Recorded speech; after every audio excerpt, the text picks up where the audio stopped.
Perhaps we need some outside universal threat to make us recognize this common bound. I occasionally think how quickly our differences worldwide would vanish if we were facing an alien threat from outside this world.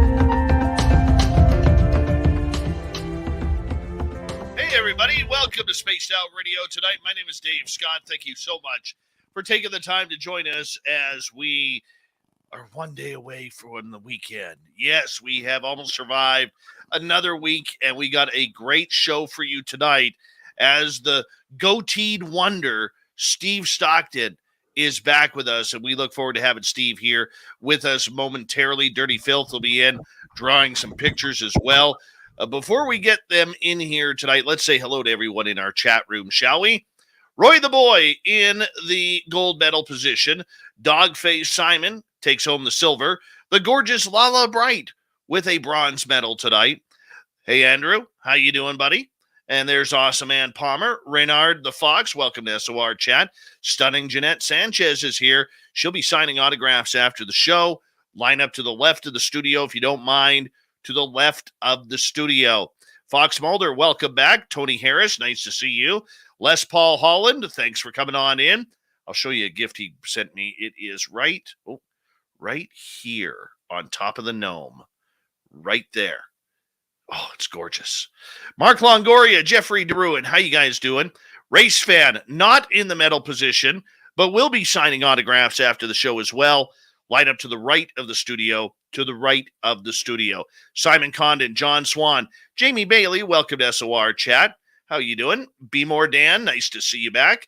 Awesome Ann B, thanks for coming on in. As we continue with Roll Call, Sweetly Morbid Bear, nice to have you here, beautiful. Awesome Cat Chaser, Space Cadet, good to have you both here. Thank you for coming on in. Vash the Impaler, Tara Olivia, welcome to SOR Chat. And it's Dazzling Dizzy Blonde. Welcome back for, I believe, your fourth night in a row. Thank you for joining us. Jurassic Joey, good to see you back. Holly, how you doing, man? And there's Kentucky Robert. And who else do we have here tonight? Well, the Lip Blade is here. Yeah, I got to talk with the Lip Blade today. His mustache was looking perfect. Johnny, welcome to SOR Chat. And who else we got here? We have Ghost66 and Big Dog. Thank you for kicking off the Super Chat tonight. It's a wonderful way to support what we do on this show on a nightly basis, along with giving us that thumbs up, thumbs down, and thumbs sideways. Hit subscribe as well, if you don't mind. Super Quest, good to see you here. Dennis Zuniga, one of our favorite veterans who listens to this show. Thank you for coming on in. And who else do we have? Lovely Lara. And there is, let's see here. Who is it? Oh, yeah.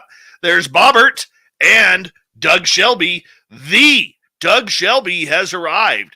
We could officially start the show. Science Bob, Mennonite Abe, good to have you here, my friends. Gracie Joe, welcome to SOR Chat. Glenn Dannison, thank you for joining us. And as we continue scrolling down, Vixen Doe, looking lovely tonight. Evan Walters, good to see you. Downshift, thanks for coming on in. Asteroid, nice to see you here again. And Nightmare, what's up, man? How you doing? Ozzy, oi, oi to you. Logan Black, the gorgeous Kathy Evans. Christoph is here. Yes, our man Christoph. The gorgeous Jessica McCreary. Donna Spencer looking lovely tonight as well.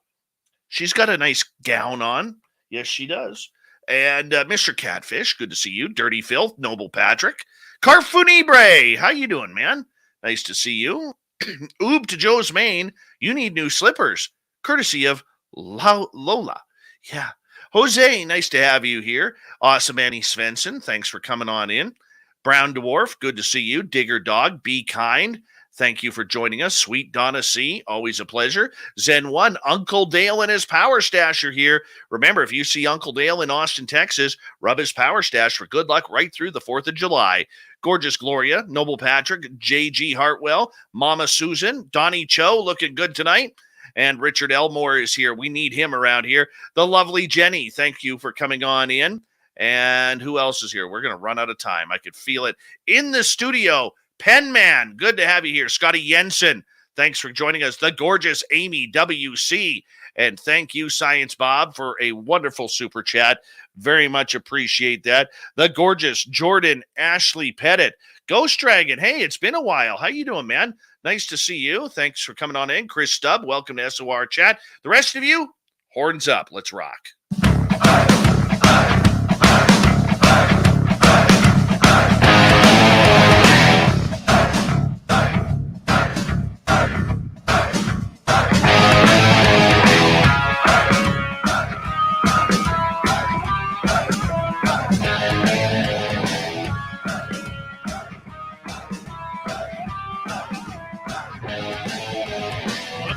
Of Central British Columbia to you listening around the world. This, my friends, is Spaced Out Radio. I am your host, Dave Scott, sitting in the captain's chair of SOR headquarters. We welcome you to tonight's show on our terrestrial affiliates around North America, digitally on Odyssey Radio, TalkStream Live, at KPNL. All of our archives are free. Join us at youtube.com/Spaced Out Radio. Do old baby the favor, hit that subscribe button. You can follow us on Twitter at Spaced Out Radio, Instagram at Spaced Out Radio Show, and on TikTok at Spaced Out Radio. Our website is spacedoutradio.com, where we have a plethora of features for you. Rock out the book Bumblefoot, read Shirky Poo's Newswire. Check out our swag as well. Tonight's show is brought to you by CHIVE Charities. Help make the world 10% happier by visiting CHIVE Charities today. You can find them on our website. We got a great show for you tonight, as Steve Stockton is here to talk about people who just vanish. Then in hour number 3, we'll bring you a story from the swamp, courtesy of Swamp Dweller. Super Duke will be back with the Cryptid Report. It's Dave 101 night, and Shirky Poo has the news. One of the most popular YouTube channels about missing people is called Missing Persons and Mysteries. Now, Steve Stockton is one of the founders and creators of that channel, along with being the voice of the gods when it comes to telling spooky stories. Yes, he is a wonder in this field. He is a researcher, an experiencer. He loves the cryptid world, but more so, Steve loves the mysteries as to what is going on in this world and what is happening, more importantly, to people who just vanish. Steve is a veteran outdoorsman, paranormal researcher, and together he puts collections of terrifying, odd, and strange encounters together for your entertainment. Steve Stockton, my friend, it is always a pleasure to have you on Spaced Out Radio. The beard is looking fantastic. How you been doing? A little shorter than last time. I trimmed it up some, but I'm doing great. I got rid of all this, kind of dropped the Sasquatch look. Got the haircut too. You can't really see it, but I was getting pretty rugged looking there. My daughter said I looked like I was ready for a Slayer tribute band. So I thought I might ought to trim it up. So good to see a lot of my crowd here in the chat tonight. Lala Bright, my newest and bestest friend there, Vixen Doe, Jamie Bailey, met her and her mom in a meet and greet I did recently in Yakima. Lots of my crowd here. Melissa Nicole, be kind. Thanks everybody for being here.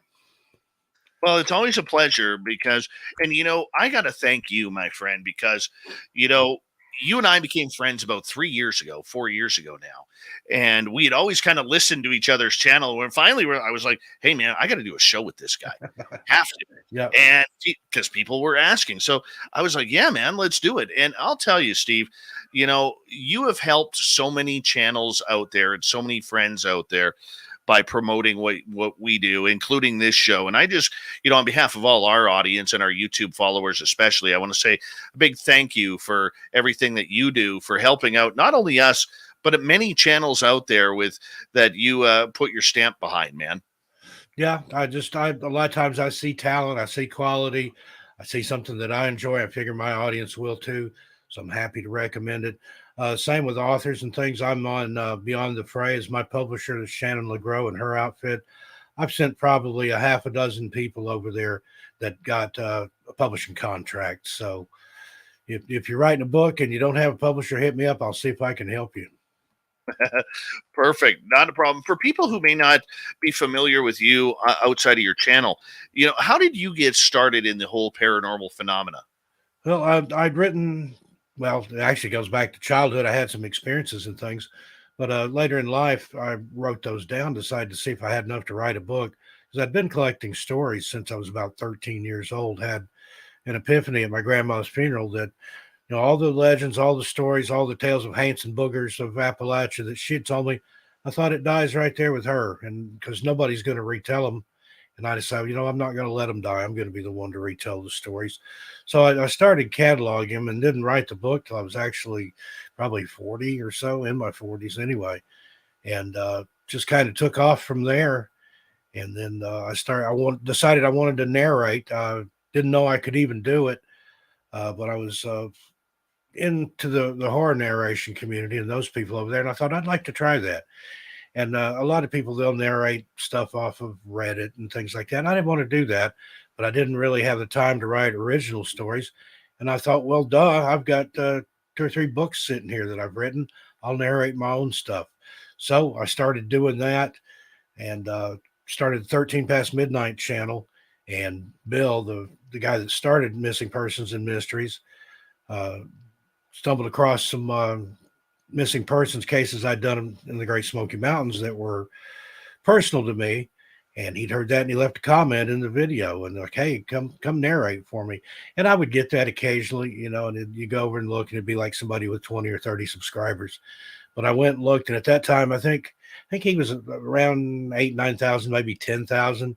So to me, that was a lot. And I went over there, signed up with him. He made me a full partner within just a short time. And just the other day, we passed 205,000 subscribers, taking us about 2 years to do that organically. And we're loving life right now. It's all about the missing people. That's our main focus and always will be. But the mystery side of that, we have a lot of woo over there, a lot of cryptids, a lot of supernatural stories. One of our most popular segments is listener stories, where people can write in with their own experiences that's happened to them or to someone they know, like a parent or a child or whatever. And I narrate those. So good times. Said it just started out innocently. Saw my first full-bodied apparition about 5 years old, between 4 and 5, and didn't scare me, just piqued my interest. Like, what was that? And put me on this road, and here I still am, and got even more questions than when I started. There are no answers. Not really. It's the quest for the next question. But, that's part of the fun. Yeah, you got that right, man. It is part of the fun that people's experiences, no matter how scary or how dreary they may be, are what we cover and what we do, and what tantalize our taste buds regarding everything in this field, Steve. I mean, you have covered mysteries from Sasquatch to Dogman to aliens to portals and every gnome and ghost in between. I mean, I think you can hit the nail on the head with the fact that there are no answers to anything that we're doing, but are we getting closer? Are we getting to the point where we are starting to see patterns or connections between some of these stories of monsters and people who go missing? I think so. And a lot of that is due to just it being more accepted now. More people are talking about it with the advent of the internet and stuff like YouTube, social media. You find that there are people that have had experiences similar to what you've had, or the things that people thought were one-off or just happened to them. It's nice to find somebody else that experienced the same thing. And that way, even though you already know what you saw or what you experienced and you're not crazy, it does sort of give you some validation, whether you need it or not. So, yeah, I think the more we look into the missing, now, not all of them, some of it's just misadventure, being ill prepared, but there are a lot of cases that we look into that do have a supernatural element. And there's a lot of theories out there. And at this point can't say whether any are right or wrong, but there's human predation, serial killers, there's animal predation, bears, big cats, things like that. But then there's people that think maybe UFOs and aliens are involved, possibly portals.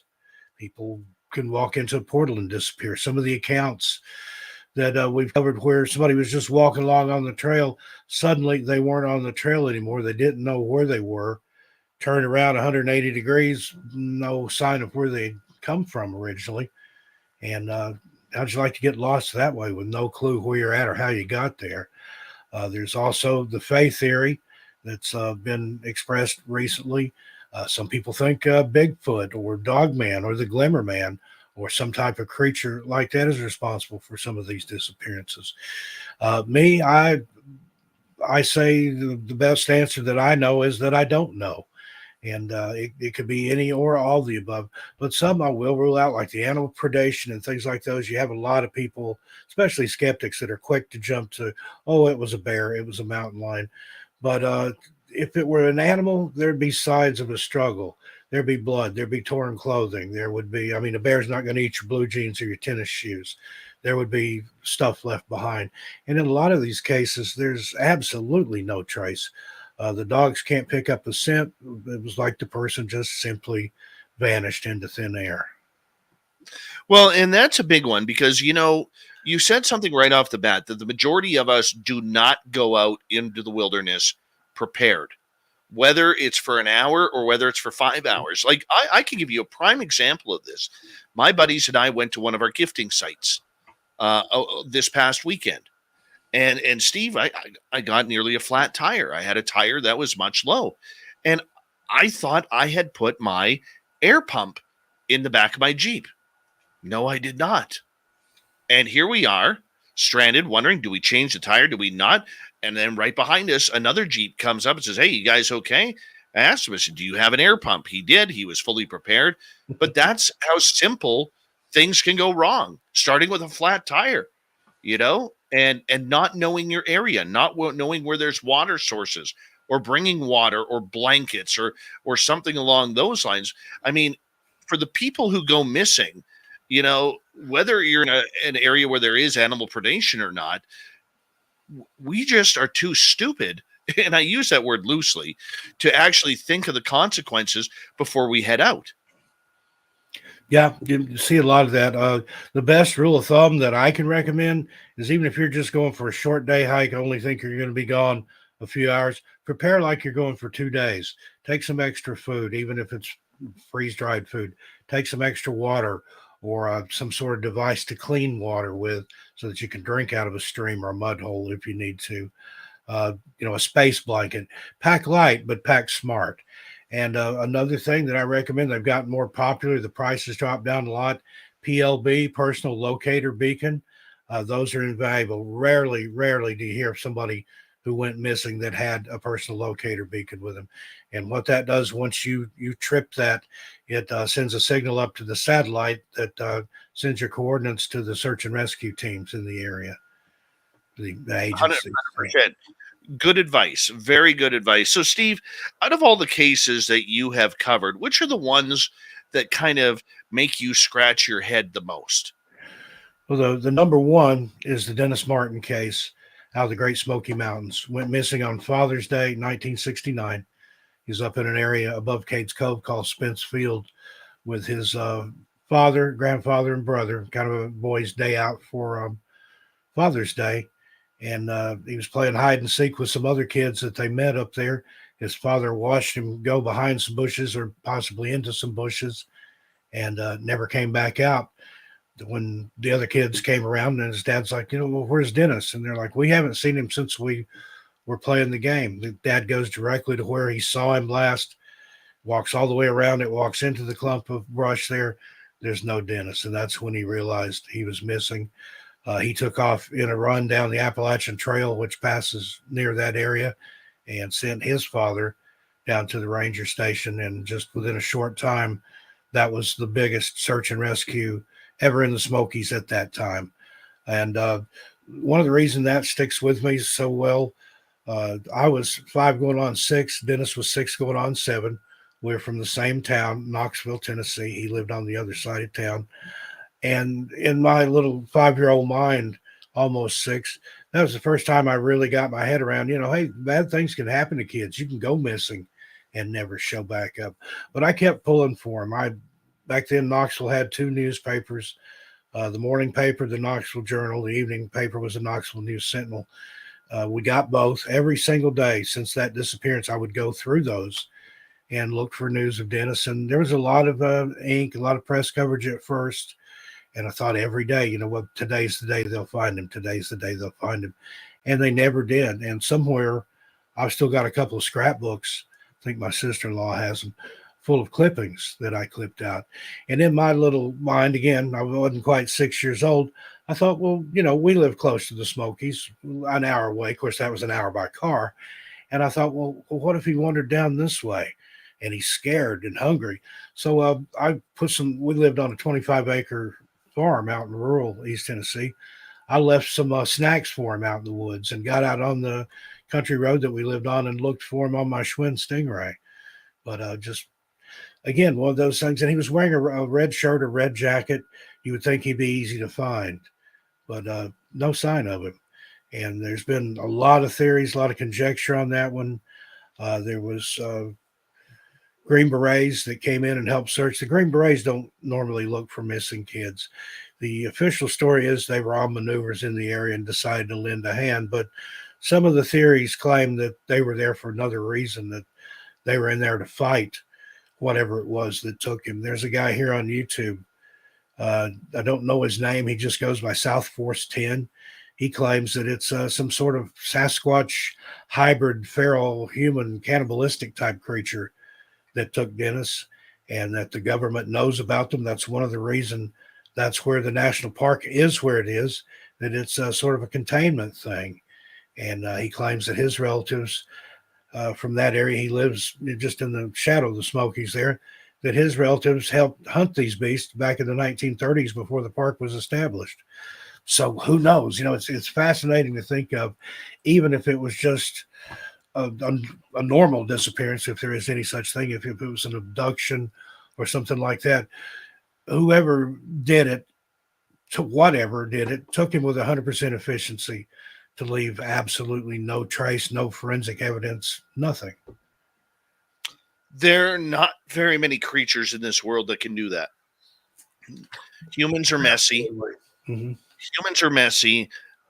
Predator animals are messy. It has to be something that can move fast, that can move without a trace, knows the territory, knows how to get around silently. Mm-hmm. I mean, there's a lot of stuff going on with these cases. And it's not just Dennis Martin. There are cases happening every year, every month, every week, where people on this planet just vanish. They disappear, Steve, and we don't know where they are. We don't know what went on. We don't know if it's foul play. There's, a lot of these cases, there's no suicide involved. Mm-hmm. I mean, do you ever just scratch your head and think, are they walking into different timelines, into portals where, you could be hiking with your parents 1 minute and all of a sudden a portal opens up, you walk in through it, your parents are still there on the other side, but on this side now, you're gone. Yeah, I believe that is possible in some cases. There have been reports of people where they could see and hear the searchers. They're yelling back, they're waving their arms, and it's like they can't see them. Even though they can see the searchers can't see or hear them. So it does stand to reason that it's some sort of portal or glitch or rift in the space-time fabric or something. It could be possibly some sort of natural phenomenon that we don't know and we don't understand yet, or it could be something otherworldly. And I think that's what's so fascinating about studying these cases, because as many differences there are a lot of similarities too. People of Germanic descent have a better chance of going missing. People that are extremely educated, like PhD level, tend to go missing more than people that aren't as educated. But likewise, people on the autism spectrum tend to go missing. People wearing red are more likely to go missing than those not. If you're near berry fields or boulder fields, another places that people often go missing. And then also that's sometimes where they're found alive and deceased. Covered one case where a guy was found in a boulder field, just a flat open field full of boulders, and he looked like he had fallen from a considerable height, even though there was no place for him to have fallen from. Now that's doesn't make any sense anyway. But the Algonquin tribe in New England have a legend about a creature that looks like a rock, and what it likes to do is open up and swallow people, and then when it's done with whatever it's doing, whether you get nourishment or whatever, then it spits you out. And if you think about that, if there were some sort of rock creature that opened up, swallowed this guy, and then spit him back out, he might look like he had fallen from a considerable height. In the same area in New England, there was people found back in the late 1800s, early 1900s, found a guy in the woods that had been lost for several days, just out in the open, but he looked like he'd been crushed to death. So there's some weird stuff going on out there. And it's one of those, like Charles Fort said, one measures a circle beginning anywhere. But the more you look into it, the stranger it gets. And like with the paranormal, there aren't any real answers. You mentioned suicide. That's a possibility. There are people that go in the woods to opt out. But to me, you would be hard pressed to find an area right away. I mean, within a few hours or even a couple of days, where no one would ever stumble across anything of your remains. I mean, yeah, like I said, there's animal predation. The critters are going to gnaw your bones if they come across what's left of you. But again, whatever you wore in there should still be around.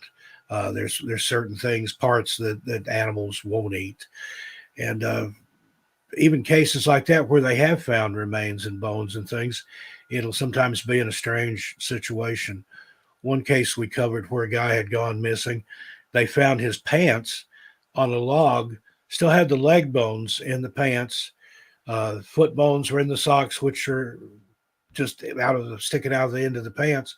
They'd found his boots like 12 miles away. And he had gone missing at a time when there was 3 feet of snow on the ground. So why on earth would somebody take their boots off, walk through the snow, and then sit down and basically just disintegrate on a log? And the only other part they found of him was I think the cap of his skull, which they found several hundred yards away. Now, again, that could be due to animals and whatnot, but a lot of it makes no sense. Sometimes clothing is found carefully folded and placed on a rock or on a log. It's found in trees. Sometimes there was one particular case where the person, even the searchers even said when they found the clothing up in the tree limbs, said it looked like something had taken the guy up. And that's another quote from, I think that was on Mount Shasta, very strange place. I was up there back in March before, on my way down to the conference there in San Francisco. There was a guy up there that just simply vanished. And the sheriff that was doing the search and rescue, overseeing the incident commander, said he either went into the mountain or up because he's not on the mountain. Now, there are caves and things on Mount Shasta, but they searched the ones that they know about. So, that's kind of strange for a search and rescue professional to say, maybe he went up. Very true. Steve, I'm going to get you to hold on right there because we are going to go to break here. At the bottom of the hour, Steve Stockton for Missing Persons Mysteries and 13 Past Midnight on YouTube. Highly suggest you subscribe to both of those channels if you want to be weirded out, freaked out, or just wonder what the hell is going on in this planet. It is weird, it is strange, but these are happenings that are taking place. Steve Stockton is the dude who's going to tell you all about the missing mysteries. Spaced Out Radio continues with the second half hour right after this.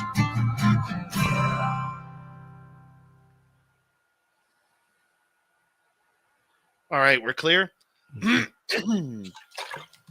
I know, thanks to Steve, we have a lot of new listeners who may be tuning us in for the first time.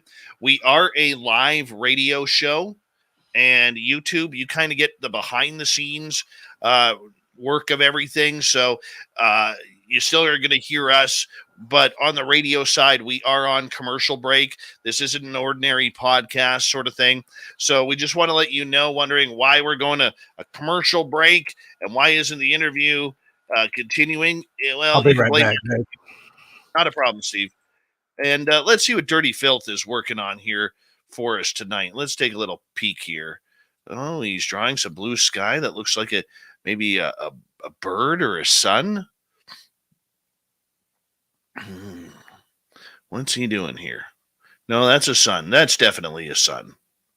A desert sun. A desert sun. Hello, gorgeous wagon, November 3rd. How are you? There we go. What's the significance about November 3rd, I wonder? It's her birthday, November 3rd. Well, someone needs to get her a cake or a pie or a pizza. I suggest a pizza. Well, it's not her birthday yet. Her birthday's November 3rd.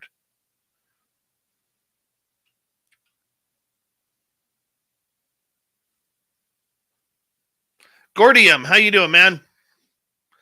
Welcome back.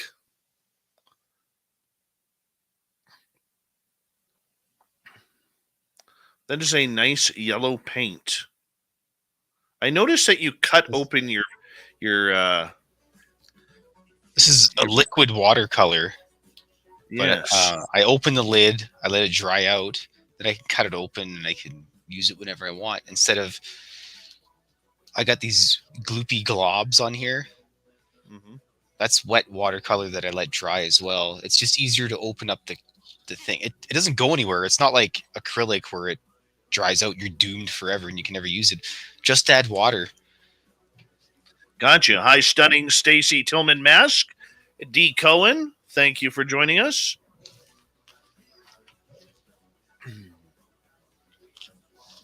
What is said music playing in the background? Oh, geez. I apologize. What is that? It's I can't say the name because then otherwise you'll go to Facebook jail, but I'll turn that off. No, listening to it. You can say the name. Oh, I can say the name. Yeah. Well, the band is called Mind in a Box, and the song is called Stalkers. Nice. That's kind of fitting for tonight. Yes. Sorry. It's just my microphone picks up like everything. You are, well, that's because you are a microphone that picks up everything. I guess I'd be more of a sponge because Yeah. all that fuzz on my chest and whatnot. But anyways, I can't tell you what this drawing is because I feel like everybody anticipates what happens until it actually gets all drawn up. Yeah, So you can't tell us. You can't tell us, that's for sure. Because you can't really see the pencil markings too well. No. Good. No. But you know, we should announce to our audience that when we have our Vegas party in May of next year, and we're going to confirm this within the next couple of weeks here, that Dirty Fylth is going to make sure that if you get your tickets early when we put them on sale, when you get your tickets early to that it will guarantee you a Dirty Fylth piece of art. Yeah. That's true.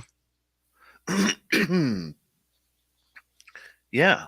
So if you want to party with us, you're going to get a piece of Dirty Fylth original art. And it only comes in metric. That's right. Only comes in metric.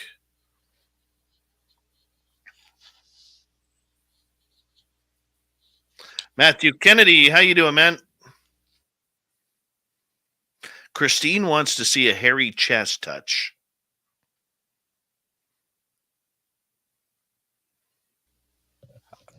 Unfortunately, my camera doesn't turn that direction. So if you go to Vegas, $10, you can touch chest hair. Yes, I don't know. What the Let's hell? Mark like a fun for it. Mm-hmm. Mark Sanchez, how you doing? We got like 30 seconds. Steve Stockton's probably listening on his headphones saying, what the hell did I get myself into tonight? Yeah, he's like, I'm out. See you later. Bye. Yeah. Thank you to Ghost Dragon, Science Bob, and Big Dog for the amazing super chats tonight. It's a wonderful way to support what we do on this show on a nightly basis. And thank you all for tuning us on in. We're going to get going here at the second half hour in about 5 seconds. So sit back, relax, and here we go. Gotta bring out the cats quick.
Steve, thank you so much for joining us. We appreciate it.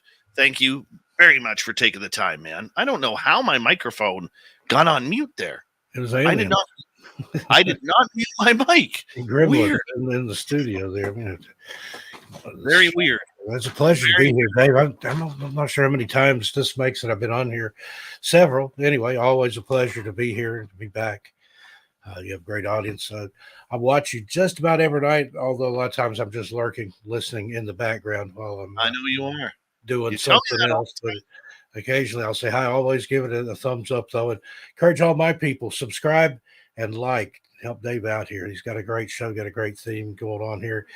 I like to call him the Art Bell of Canada. Well, that is way too high a praise. Way too high. So thank you so much, my friend. Hey, I want to ask you, because you have studied so many of these cases of people who go missing, and recently there was a young boy, 3 years old, in Montana who disappeared for 2 days, and then they found him 2.5 miles away in a shed. That there was no way that he could have been able to get into that shed. But there he is, not a scratch on him, little cold, little hungry, little thirsty, but his eyes, man. Yep. Everybody's talking about that. I actually, Sandy, my head writer, just sent me a script on that right before the show started. I'll be recording it after we're making a video about it. But everybody's talking about his eyes, and people are saying that kid has seen some crap, except they use the different vernacular there. But yeah, other people, somewhat jokingly, I hope, we're saying that's a different kid. They, take that, whatever that is, back and go find the real kid. But it's several miles in freezing temperatures in place in Montana that's full of bears and mountain lions and all kinds of things. And they found him in the shed of somebody's cabin, like a vacation cabin, apparently. And I think the only thing he said was that he went for a walk and he got tired. 2 miles, that's quite a ways. And something I was noticing in the picture with the eyes there, he's in his sock feet. His socks are dirty and there's holes in the toes and stuff, but they're not dirty enough to have walked a couple of miles in the woods. So I'm wondering if he had shoes on originally. If he did have, where are the shoes? That's something else that's common in a lot of these cases. People are found without their shoes, or they'll find the shoes and not the person. But that's not the first time that's happened. I was doing some research on that case to send to Sandy to write it up. And 3 years old seems to be the magic number. Last year, there was a 3-year-old in Australia that went missing for several days and was found quite a ways away. There was another child, I don't remember where he was, also last year, also 3 years old, that wandered away and was found alive and unhurt, but obviously in a place that a 3-year-old couldn't get to. We've had cases of even smaller children found several miles away, like up a mountain, down the other side, and back up another mountain, like a kid in diapers. So how did they get there? Did something take them there? Did they teleport there? Did somebody snatch them and then chicken out and just leave them? It boggles the mind at the possibilities. And usually it happens to a child that's too small to remember exactly what happened. There's been cases of children say that, well, I was lost in the woods, but a big bear or a big dog took care of me and cuddled with me and kept me warm and fed me berries. Now, you and I know that a bear or a dog is not going to cuddle with a child and feed it anything. To me, that sounds like Bigfoot or Sasquatch or some kind of cryptid like that, maybe even a dog man. I don't know. Are there benevolent dog men out there? Well, there was a case in North Carolina a year and a half ago that happened in the wintertime where this young boy was found in a briar patch that had already been searched. He was gone for 2.5 days. And he said, the big teddy bear kept me warm and fed me. Well, anybody who knows anything about the outdoors knows that if a bear wakes up out of hibernation, there's two things that they want. They're angry because they've woken up. They're angry because they're hungry. And they're angry because they've been disturbed. Mm-hmm. And they will attack. A bear that is coming out of hibernation or has its hibernation disturbed is not a happy, cuddly monster. Agreed. That doesn't happen. I grew up in the Smoky, I've seen a lot of bear and stuff, but I've never seen one that I would want to cuddle with or that I would expect it to cuddle with me. And another thing, don't get between a mama bear and her cubs. They will absolutely tear you apart, even if they're not angry. They're very, very protective. A lot of people don't realize that. You see tourists feeding the bears and whatnot and getting them up to the car window. That's a good way to get attacked. Although, since the inception of the Great Smoky Mountains National Park in 1934, there have only been 5 fatalities by bear attack, but there's been over 50 fatalities, plane crashes. So if you go to the Smokies, don't worry about the bears. Just don't fly over them. Yeah, keep your eyes above, looking for those planes, making sure they're not coming on down. But there is a reality to this. It isn't the fault of parents for not paying attention to their children. Children play. A lot of these situations happen with children, Steve, where they're playing games like cops and robbers or hide and go seek or tag, or they're playing fetch with their dog. How many times do we hear like this case in Montana where this boy was playing with his dog outside? Just natural stuff that we take for granted as parents.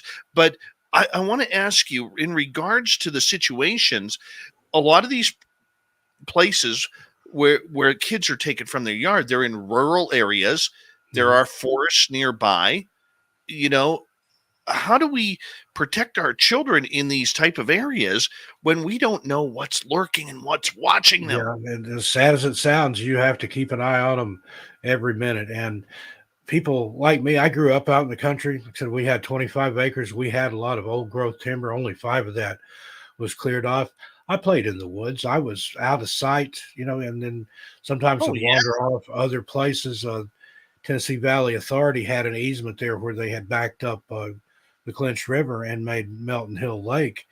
And I would wander on TVA property, therefore wasn't trespassing, sometimes for miles. My parents had no idea where I was. But as long as I was home, by the time it got dark or by the time supper was ready, I usually didn't get in any trouble. Didn't volunteer any information either. But it's just, I don't know. Things have changed. Of course, I did stuff as a kid that I'd be scared to death to do now. Even as a younger adult, I've hiked all up and down the Appalachian Trail. Have never through hiked it, but I've hiked on it in every state that it goes through except for Maine so far. That's on my bucket list. But you couldn't pay me to solo hike now. And I do the rough country stuff, the backcountry camping and rough camping and things like that, and I wouldn't do that anymore. I'll camp in a cabin or a hotel room. No, well, you make up a good sign. Are we just more aware of it now? Because look, I remember growing up, we had a little forest in the park right beside us. And I remember my sister saying the green man lived in there. There was this green man, and I never really bought into it. I asked my sisters, oh, geez, 20 years ago about this, and they were just like, oh, that forest was freaky at night. And it was tiny. It was only a couple 100 yards long and maybe 100 yards wide. And on the other side of the park, there was tennis courts and, more trees. It was a park surrounded by 4 different subdivisions. I mean, it wasn't that big. But I remember my sisters talking about this green man in there. And it kind of always freaked us out a little bit. But we grew up where we would play cops and robbers in there, hide and go seek each Friday and Saturday night. And especially during the summer, it was hide and go seek night for all the kids in the cul-de-sac. Mhm. And yet today I look at myself with my kid who is now, he'll be 9 next week. There is no way in hell, man, that I let him go wandering around the way my parents did. So is it because the media and social media especially has made us more aware of these happenings, or have the happenings increased? I think it's both, actually. I think that as our world's gotten smaller with electronic media, the internet, social media, things like that, we are more aware of things. But then also that's made it a bigger playground for human predators and people like that are out to do harm. People that lure children to places from the internet. So I think it's a little bit of both. But I've noticed myself that kids just don't play outside like used to. Here where I live in Oregon, it's fairly rural, but there's some kids around, but there's maybe 1 or 2 kids that get out for a few minutes in the afternoon on their bicycles. When I was a kid, everybody got out on their bicycles, and we'd ride usually a couple of miles, 2.5 miles back to where our school was and play on the playground after school was over and we got home. So we are in an age of helicopter parenting and stuff like that, but I think it pays to be. Lala, thank you so much for the super sticker there. She didn't hear it earlier when it first started, but she's my newest and bestest friend. She's an awesome lady.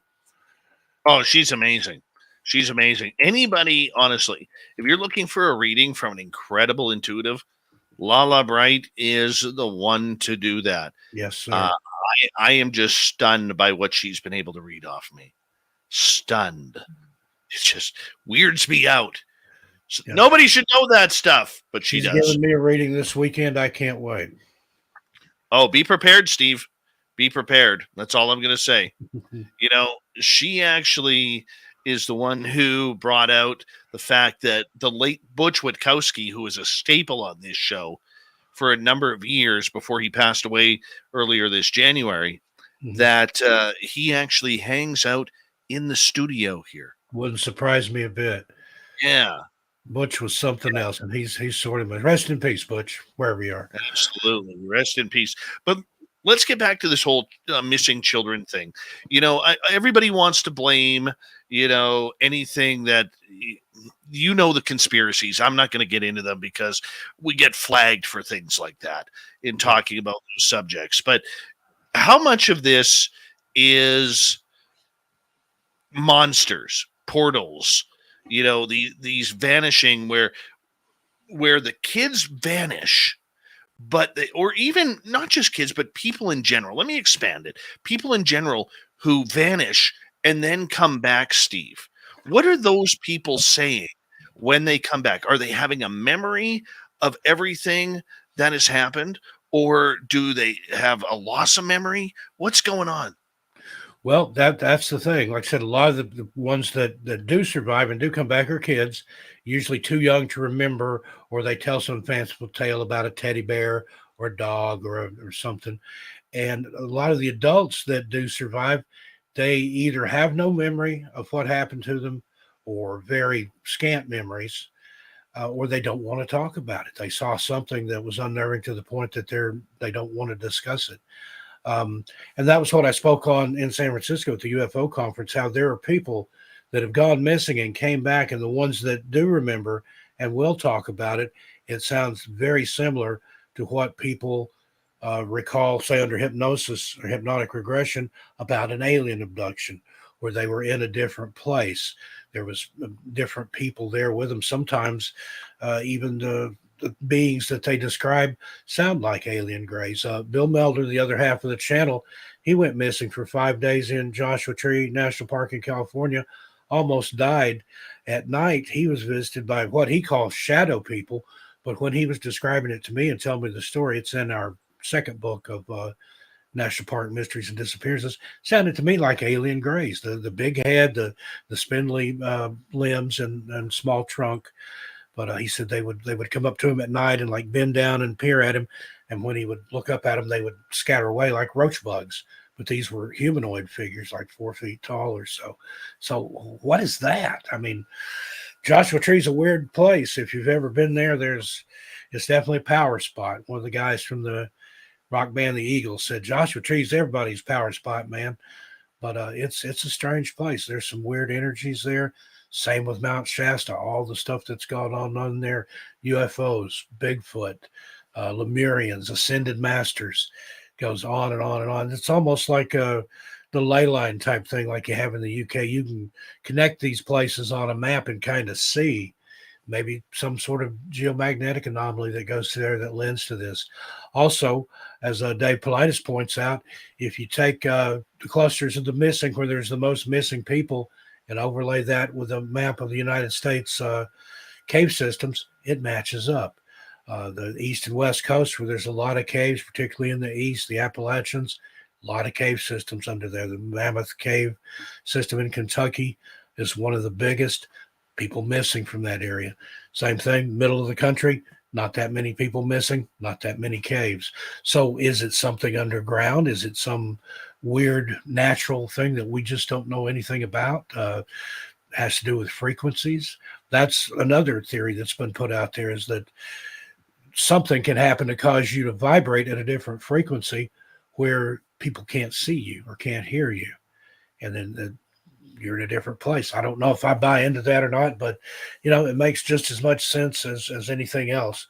When you're conjecturing, you can kind of make up your own thing and go along with it and see what fits. But again, I mean, there are no easy answers, and I think that's the fascinating part of it to me. You can't say, well, it was definitely this or definitely that, because sometimes certain cases it could be any of the above. I mean, some things are obvious, and then others there's no real determining factor as to it's irreproducible. In other words, there's no scientific explanation for it, but not that we're aware of, not that we know of, not that we can prove. Recently on Missing Persons Mysteries on YouTube, you guys did a show about people who just arrive out of thin air. Yeah, we kind of mixed it up with that one. Now that's a new series that we're doing, but they're historically, those tend to have happened a long time ago. And again, people just suddenly appeared. The opposite of that. One of the more famous ones was a Philippine soldier that just appeared in Mexico City. The last thing he remembered, he was guarding something in Manila where the governor there had just died. And the Philippines was under Spanish rule at the time. They were under Spanish rule for 333 years, from the late 1500s up until, I think, the late 1800s, early 1900s. So there was Spanish language spoke there. The guards in Mexico City recognized that he was wearing, a different uniform than they were. They questioned him, and all he remembered was he leaned up against a wall to relax and get out of the sun, and then suddenly found himself in Mexico City. What's that all about? How could that happen? Was it, and this was in the 1500s, 1593, I believe, spontaneous teleportation or something else there? And then several months later, when a ship arrived from the Philippines into Mexico, there were soldiers on it that recognized the man, and it's like, yeah, he went missing. We don't know what happened to him, and here he is. Excuse me.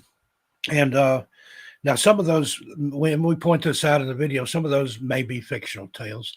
There's one very famous story of a man called Rudolph Fentz Sr., who appeared in 1950 in New York City, more or less in the middle of the street, looked bewildered, and got run over by a taxi cab and subsequently died. Well, he was dressed with clothing that was about 100 years out of time. They found a letter in his coat that was written, dated in the 1800s. He had a nickel token for a saloon that no longer existed, had a receipt for a livery stable in New York that no longer existed, and couldn't find out anything about him. And then allegedly, one of the policemen that was looking into the case found an old phone directory where there was a Rudolph Fentz Jr. had been listed at one time. He called the number. Sure enough, an old lady answered who was the widow of Fentz Jr. And she said, yes, my husband's father went out for a walk in 18, whatever it was, never came back. Now, again, that may be a fictional tale. People have pinned that one on, I can't remember the guy's name, Jack Finney. I think that writes a lot of time travel stuff. But, who knows? It sounds plausible because there are true events like that that happen. So is it art imitating life, life imitating art? But that's proven to be a popular series. We just came out with a part 2 of that. The first one's had just under 400,000 views. And then the new one's been out 2 days and it's already had like 100,000 views. So people are digging it. People enjoy it. And it is kind of a nice step away from the missing persons. So that's one of the things in these cases, especially the ones with no resolution where nothing's ever found, and particularly children, that really gets to me. I'm empathic to a degree, and there's been times when I'm doing a story about a missing child that I honestly have to stop and compose myself before I can continue narrating because it gets under your skin. So sometimes we'll do something that's just fun like that where somebody showed up out of nowhere, or the listener stories, or we'll do cryptid stories. Sandy lives in the Four Corners area of New Mexico, and she just recently did a video called or about the infamous Route 666 through the area there, the skinwalkers and experience she had there and some other people's experience. So occasionally we'll throw in some of the woo there just to kind of get away from the darkness of the missing kids and things like that. You have to. I want to ask you, as we got about 90 seconds left, Steve, and in hour number 2, I want to get to some real strange missing cases that you've covered on Missing Persons Mysteries. We'll take some audience questions as well. But how do you not find yourself getting emotionally involved with a lot of these stories? Well, that's just it. I do. There's certain ones that'll always haunt me. Caleb Smith is one. Now, he was found, but he was found deceased. He had disappeared from a truck stop in Georgia, was found 5 miles away. Now, this is in the wintertime. It gets cold in northern Georgia. Found 5 miles away without any clothes on, dead in a pond. He didn't drown. It was like he'd been placed in a pond. It was in a marshy area, yet his feet were pristine. And that one just, his mother, we interviewed her on the show, and she actually sent me the crime scene photo of the kid in the pond. And I mean, he was in his 20s, but I'll never get that out of my head. And just April, if you're listening to, I love you. But just, to be able to talk to the parent and understand the absolute hell that they go through, that helps you put a new perspective on it too, because I can't imagine there's anything worse than a parent outliving a child.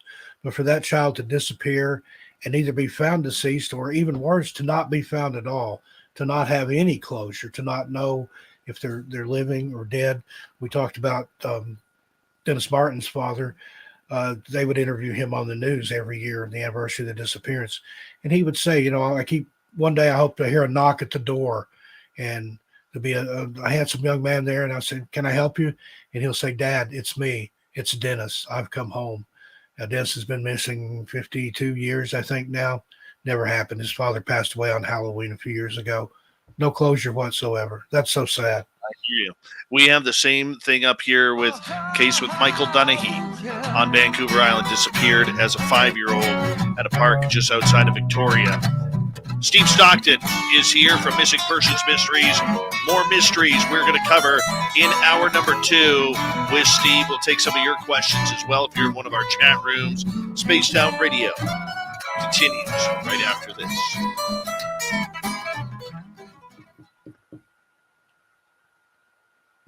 All right, we're clear, Steve. We're going to let Dirty Fylth take over here.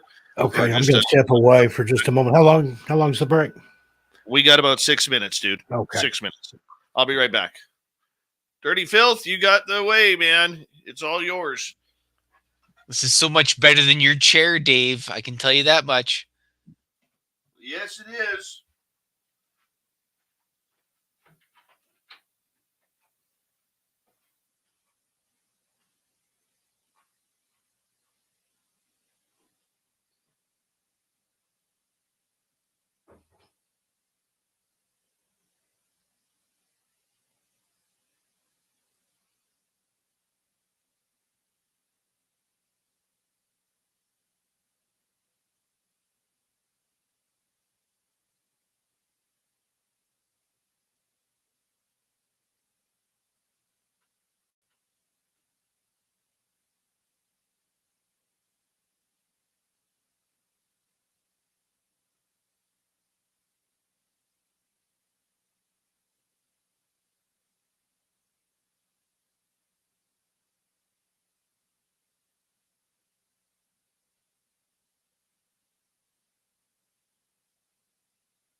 How you doing, Dirty Fylth? Oh, I'm just drawing. I'm not drawing cartoons. I'm painting cartoons, actually. So if I was say I was drawing cartoons, I'd be lying. And That would be Right. acceptable. So I'm painting cartoons. I'm having a good time, Dave. I love it. Awesome. Our audience loves it too, man. Well, I double dared bring you back on Friday too, as well. All right, let's say hello to everyone who has come on in here. And let's see here. Super Duke from World Bigfoot Radio. He'll be back later on. Margie O looking lovely tonight. And there's the stunning Jessica S. And who else is joining us here in the chat room? Let's take a look here. Eddie Petch, good to see you back. Welcome to SOR chat. Unroped Nope, welcome back to SOR. And who else do we have here? Mr. Catfish, nice to have you here. Stunning Pam Smith, welcome. And I think we're all caught up there. I want to say thank you to our super chatters tonight, who are Dennis, Lala, Cat Chaser, Donnie, Ghost Dragon, Science Bob, and Big Dog. Very much appreciate the love and support. Hey, Dave Brown, how you doing, buddy? Stunning Steph Dickey. She hasn't been here in a couple of weeks. We're glad to have her back. And Jazzy Small, welcome. We're going to get going here in about 10 seconds. Remember, the Super Chat is a wonderful way to support what we do. Thank you to all the veterans who are tuned on in. You can also shop at our Spaced Out Radio store on our website. Here we go.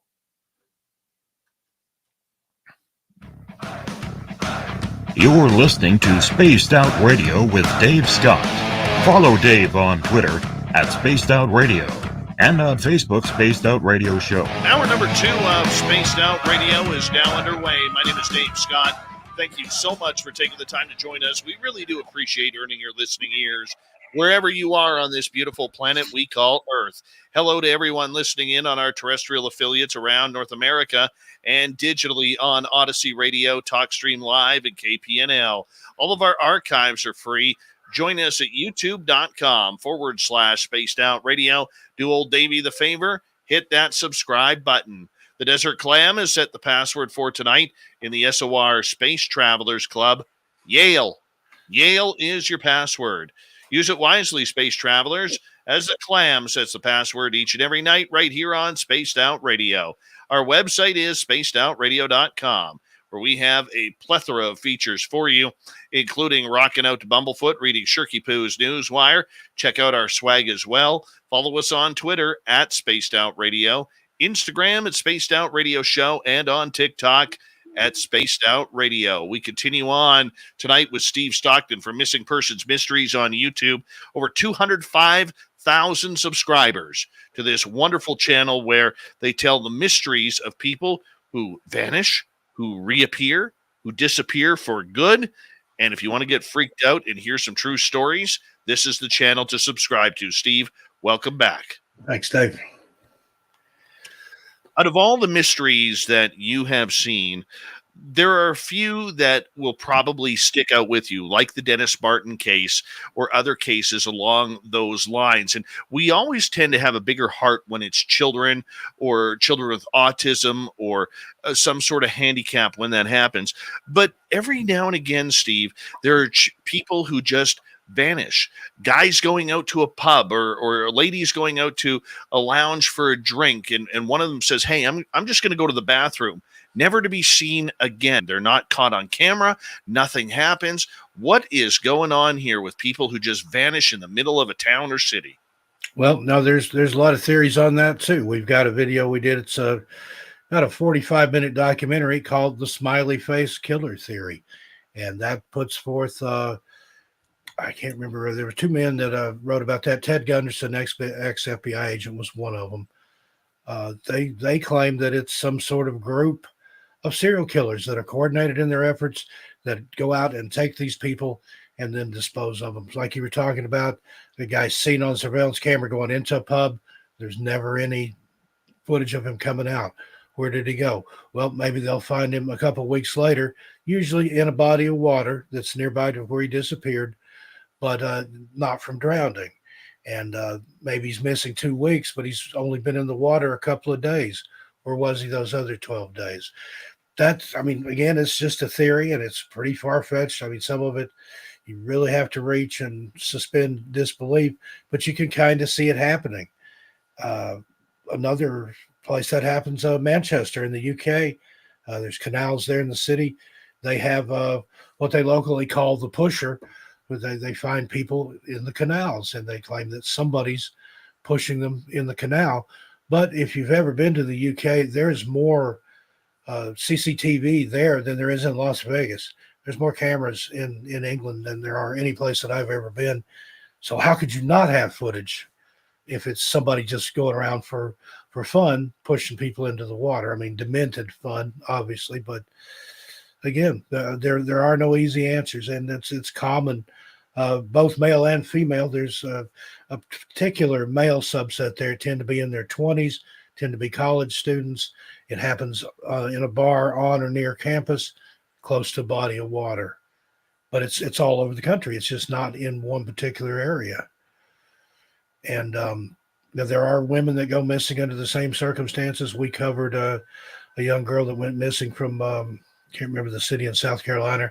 Name was Dale Doxley, and kind of the same circumstances. She'd been to a U2 concert, went to a bar with some friends, got separated, and that was it. She disappeared. Where'd she go? Obviously, they think somebody took her, that it wasn't anything mysterious. And then there's other cases where people have called like a friend, a wife, or a parent and said, I'm lost. Can you come and pick me up? And then they go to pick them up. They can't find them. There was one famously where a guy was outside a stadium, called his girlfriend to pick him up. She was literally around the corner. She drives around the corner. He's not there. She gets out and kind of starts looking for him, finds a cell phone smashed to pieces, no sign of him. Another one, a guy had called his parents. He was lost. He had ran his car off the road, was walking on a certain direction on a certain road, told them where he was, what he could see. I think in that case, they found him. I don't think they found him. They didn't find him. But there was another guy, similar story, same thing, but he was found deceased. And then I can't remember the gentleman's name, but there's one where he had called his wife and left a voicemail. And it sounds like something is happening to him. Sounds like he's being held underwater or something while this is going on. I cannot, the name escapes me, the name of the case. But that's some of the most chilling audio you'll ever hear. I'm trying to remember the name of that. That is just incredible. Do a lot of these cases, Steve, end up on like 911 phone calls? There are some that do. People have gone missing, that have been talking to 911, and even some cases saying, there's something after me, or I feel, I don't feel safe. There's something weird going on, and then the call drops. They never find them. Now that gets more like into the true crime side of things. We cover a lot of true crime too. In fact, we're spinning off a true crime channel just for that. A lot of the people that tune in for the missing people don't want to hear the true crime and vice versa. So we're going to do something with that on its own. And I'm looking forward to that. Actually, I was into true crime like back in the 80s and the 90s.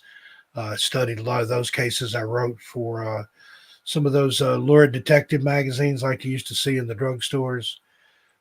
Local cases, covered local cases for the paper and stuff. But again, it's one of those things like with the missing where true crime, especially with serial killers and things like that, once you start looking into them, they kind of get in your head, or you get in theirs, or as Nietzsche wrote, when you peer into the abyss also peers into you. So you have to, chill out sometimes, go watch funny animal videos or do something different to get those cobwebs out of your head. But a lot of that stuff, even with human serial killers and things, there's a supernatural element to it. If you look at people like Ted Bundy, or you look at Jeffrey Dahmer, or Richard Ramirez, the Night Stalker, who was an avowed Satanist, there's a supernatural, there's some woo to all that too. I want to ask you, because the easy answer to all of this, Steve, is human trafficking.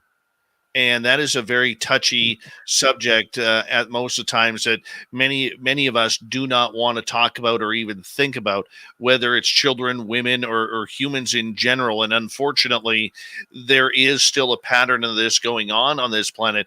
But how much of this is not human trafficking? Because when you get people who just seem to vanish, humans leave clues. I mean, it reminds me of Butch Witkowski telling us when he was interviewing with us about a good friend of his who works for the FBI, who stated that 65,000 Americans a year could not be accounted for out of the 1.3 million on average that go missing every year. Yeah, the numbers are just incredible and frightening, and there's a lot more that don't go reported, particularly people that are on the fringe, homeless people, street walkers, things like that people may never miss. Sandy and I have started a series on missing persons and mysteries called Spirited Away, and it's about the missing and murdered indigenous, which is a huge story. It's the elephant in the room that nobody wants to talk about. A lot of those cases don't even get that much coverage on the newspaper and the reservation. Like we covered the Navajo Nation reservation first, and it might get a mention in the local paper, but you don't hear anything about that on the news. Up there in Canada, where you're at, the Highway of Tears, thousands. There's, I think the last figures I saw, over 5,000 women and girls missing from that area, from the Great Lakes through Canada there. We're working on that next. That's the next in volume 2 of the book. The first one's not out yet, but it's just astounding when all those people go missing. Take, for example, the Gabby Petito case, the girl that went missing, and I think she was in Yosemite. And again, she was an influencer on TikTok and whatnot, but blonde hair, blue eyes, it was international news. The world followed that case. And yet when they were searching for her, they uncovered, I think it was 10 or 11 bodies of other people that they weren't searching for. And it's the same with the missing, murdered indigenous. They don't have a voice. Nobody cares. Nobody's really looking for them. And a lot of that is trafficking and worse, but it's a lot of it is just because the lack of resources and things that those people have. A lot of those girls tend to hitchhike. I know there in Canada on the Highway of Tears, they have signs up warning girls, don't get in a car with a stranger. It could be the last ride you ever take, or it could be a ride into a trafficking situation. Great Lake area, there's a lot of shipping and things that goes on there, of course. Supposedly a lot of these women are truly spirited away, taken to other countries and sold into human slavery. It is a sad reality of what is going on. And the Highway of Tears, believe it or not, literally starts about half a mile behind my house here. Half a mile. And it goes straight up to northern British Columbia. And that area, they feel that it's not just one person, that there is a multiple amount of truckers and citizens who've just decided to go off the grid, who have taken these young ladies. But there's also, in talking to a number of First Nations people about the Highway of Tears, Steve, that they believe maybe as high as 20% of those women who went missing have been taken as Sasquatch wives. I've heard that theory too. You have. That they're creating hybrids, that they need that human blood to carry on their race and apparently make it stronger, or at least make it different. That's I've heard that down here in the States too, that a lot of these cases, and that's why the people that are chosen strong, healthy, smart people. A lot of marathoners go missing. A lot of people that are excellent outdoorsmen and mountaineers, and otherwise people that don't have any problems, don't have any health problems or anything wrong with them. So you'd think with missing persons, it would be more of a cross section, a little bit of everybody. But again, those factors, it tends to add up more of a certain type of people or a certain socioeconomic level than others. I want to ask you, before we get to some audience questions here, are there any patterns that you have noticed through missing persons mysteries that have evolved around a number of these cases? You mentioned with children that autism is one and wearing red is one, but what about age category? I mean, do we see a lot of senior citizens go missing? Do we see a lot of a certain race go missing? Like, what kind of patterns have you noticed? It's predominantly Caucasian, number one. And we've had people ask us, how come you never cover uh, people of color that go missing? Well, not that many go missing from the national forest. I saw some figures the other day. The percentage is very, very small. Now, you do have people of color that go missing in urban areas a lot, but again, that's kind of not the same thing as far as what we're looking into. I mean, who knows? Maybe it is. Usually that's human perpetrated violence or gang activity or things like that is why people go missing in an urban setting. But I think that people can go missing anywhere, anytime. But there's just something about these woods cases, the forests, the national parks and things that makes it extra creepy. There are a lot of seniors that go missing. In fact, some of them even wonder, what was this person even doing out in the woods? People in their 80s and 90s and things. But, then again, you hear, I read of a lady not too long ago that was, I think she's in her late 80s and had through hiked the Appalachian Trail, all 2,000 something miles of it. So, just because people are old doesn't mean they can't get around and do things. They just do it slower or maybe more cautiously. Maybe they've learned something in all those years they've got on the rest of us. But, yeah, like I said, there are a lot of similarities, but then there's a lot of cases that just don't fit any pattern. So that's why it's so hard to pick out and say, well, this is this and this is that. But again, I don't discount anything from the Fae to Sasquatch to aliens to our government. That's another popular theory that our government either takes these people or allows them to be taken for experimental purposes. And again, those I think tend to be the ones that are fit, that are healthy. A lot of men, athletic men in their 20s, seem to go missing. And that's true with like the bars that we were talking about, and in outdoor settings. Crater Lake here in Oregon, there's I don't know how many missing young men from there. They all kind of fit the same age pattern, the same athletic ability and body types and things like that. So some of them, it appears that whatever or whoever is taking them is very selective. And then other people just almost seems to be at random. Unbelievable. And let's get to a couple of audience questions here, if you don't mind. Let's start off with Jonathan in the United Kingdom. And good morning to you, Jonathan. Thank you for joining us once again, my friend.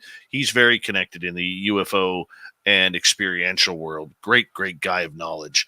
He asks, Steve, do people step through to another dimension? Has anyone ever watched someone vanish right in front of them? That happens, and it is kind of rare. Excuse me. It tends to happen out of sight. Like somebody will round a curve in the trail. People right behind them see them go around the curve, and then they're not there. But there have been people that have vanished and that have likewise appeared in front of people. I covered a story recently where a guy was hiking. I think this was in a state park, and he kind of glanced behind him, noticed a woman that just suddenly appeared out of nowhere and was moving toward them at a very, very rapid pace.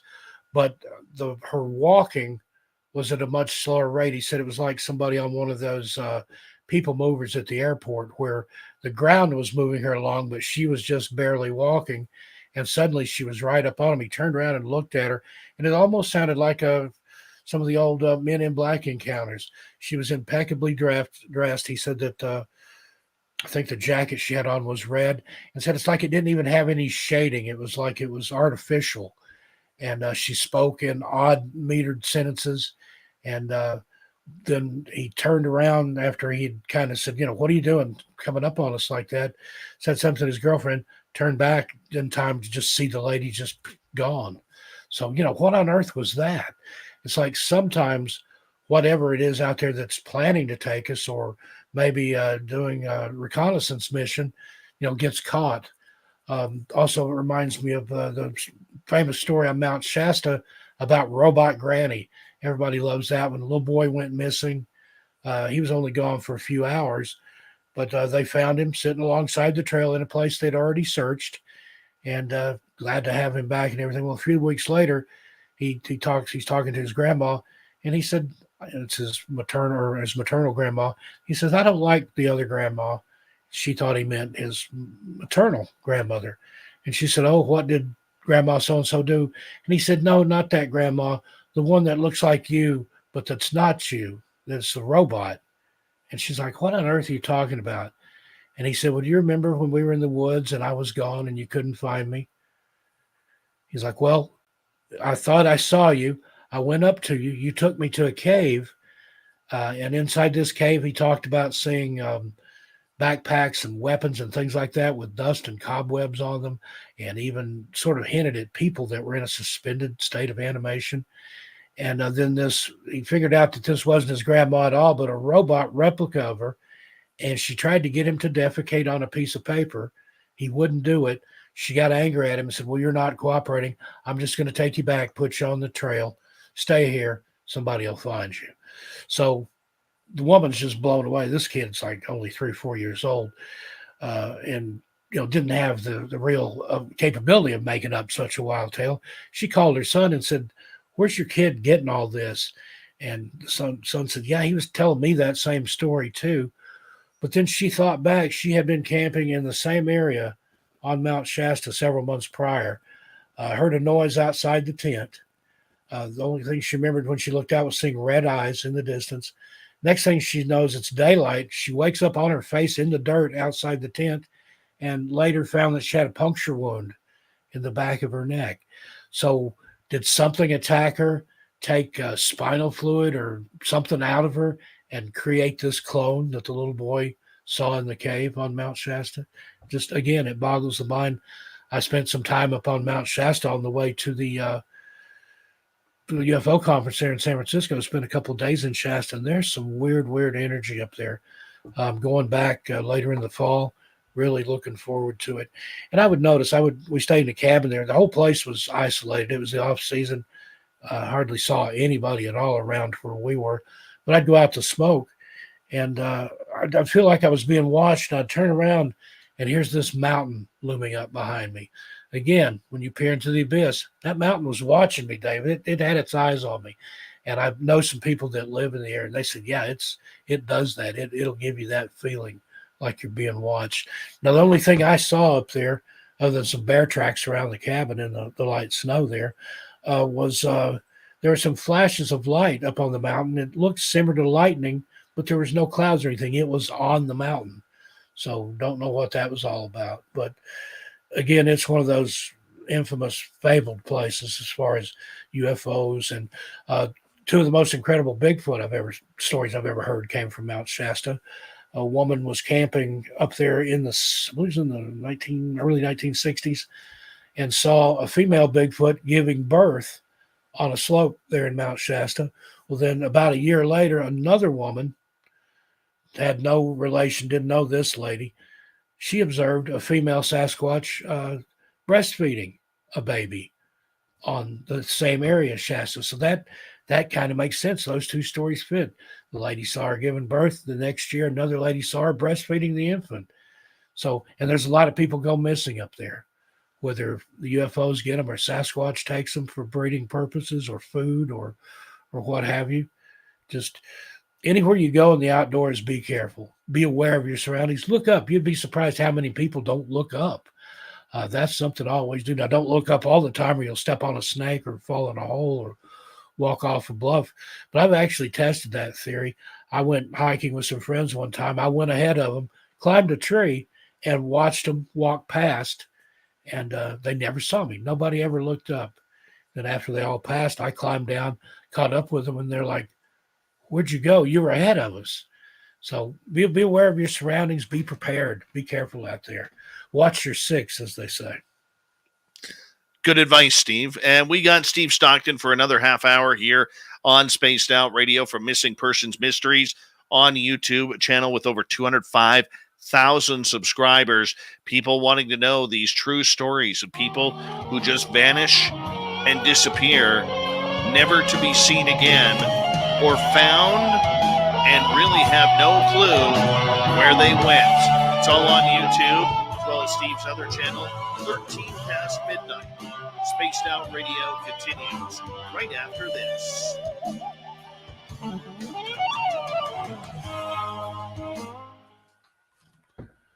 Sounded good tonight, buddy. Oh, thanks. I'm trying to tell some different stuff that I've told when I've been on here before, but some of these tales are just so classic and so iconic in the field, and there's probably people that haven't heard them yet. Oh yeah, but no, always and a good it's weird time. how many of them are intertwined. Mm-hmm. Just fascinating stuff. And was up on Mount Rainier recently. A lot of missing people up there. Shot an intro and outro for our Mount Rainier video on camera. People loved it. And I didn't think about that because, I used to do live shows on missing persons and mysteries. I had a couple of talk shows on there that we did away with because they were hurting the algorithm. But it was first time a lot of people had seen me. So I'm going to be doing more stuff on camera. In about a week or so, Sandy and I are going up to Olympic National Park and a national forest. Also in Washington State, a lot of missing people up there, and also some other scary stuff. There's rumors of ritual activity, occult activity, satanic stuff up there. So that's going to be interesting.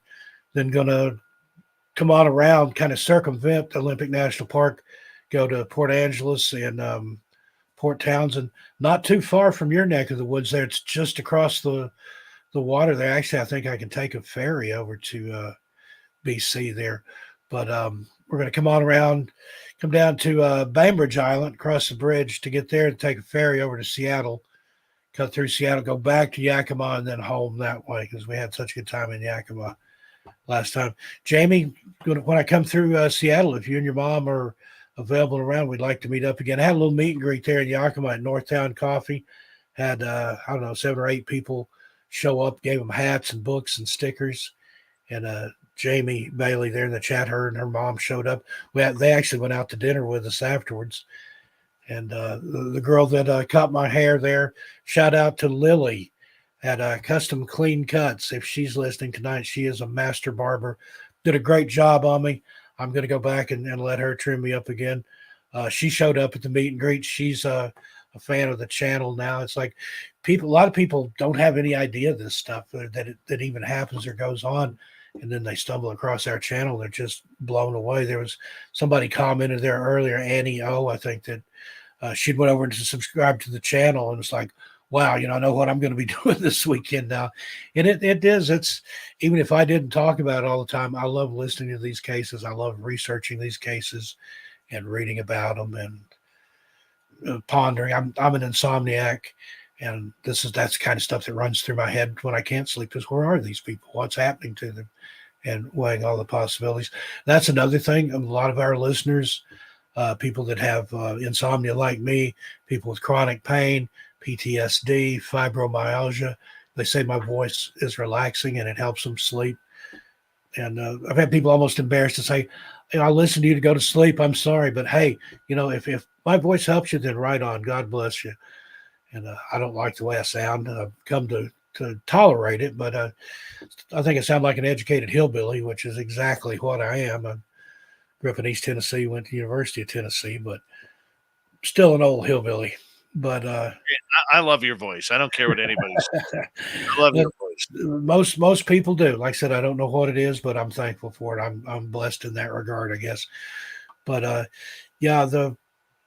all those subscribers, I mean, that's just amazing.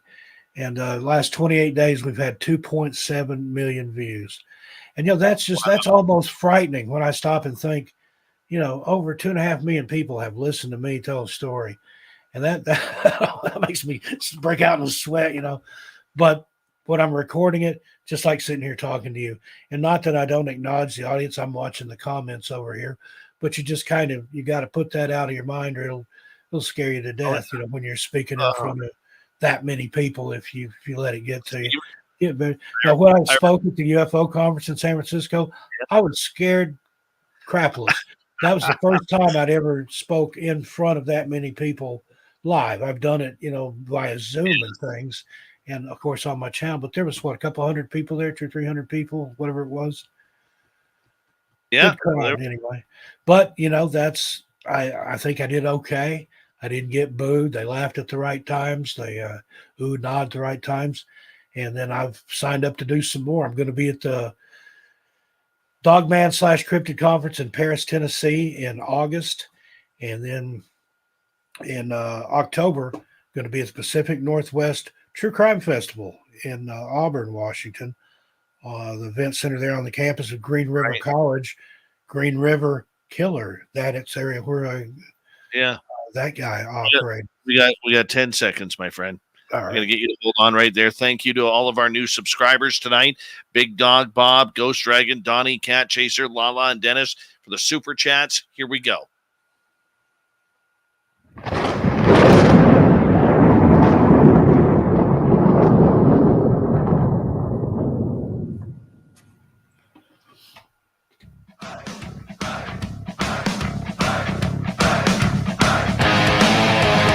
We passed the halfway point of Spaced Out Radio tonight. Good to have you with us.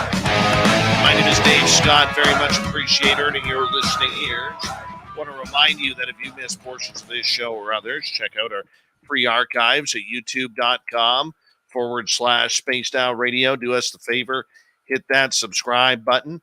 Our website is spacedoutradio.com. We have a plethora of features for you, including rocking out to Bumblefoot, reading Shirky Poo's Newswire. Check out our swag as well. Follow us on Twitter at Spaced Out Radio, Instagram at Spaced Out Radio Show, and on TikTok at Spaced Out Radio. For the final time tonight, Steve Stockton is here.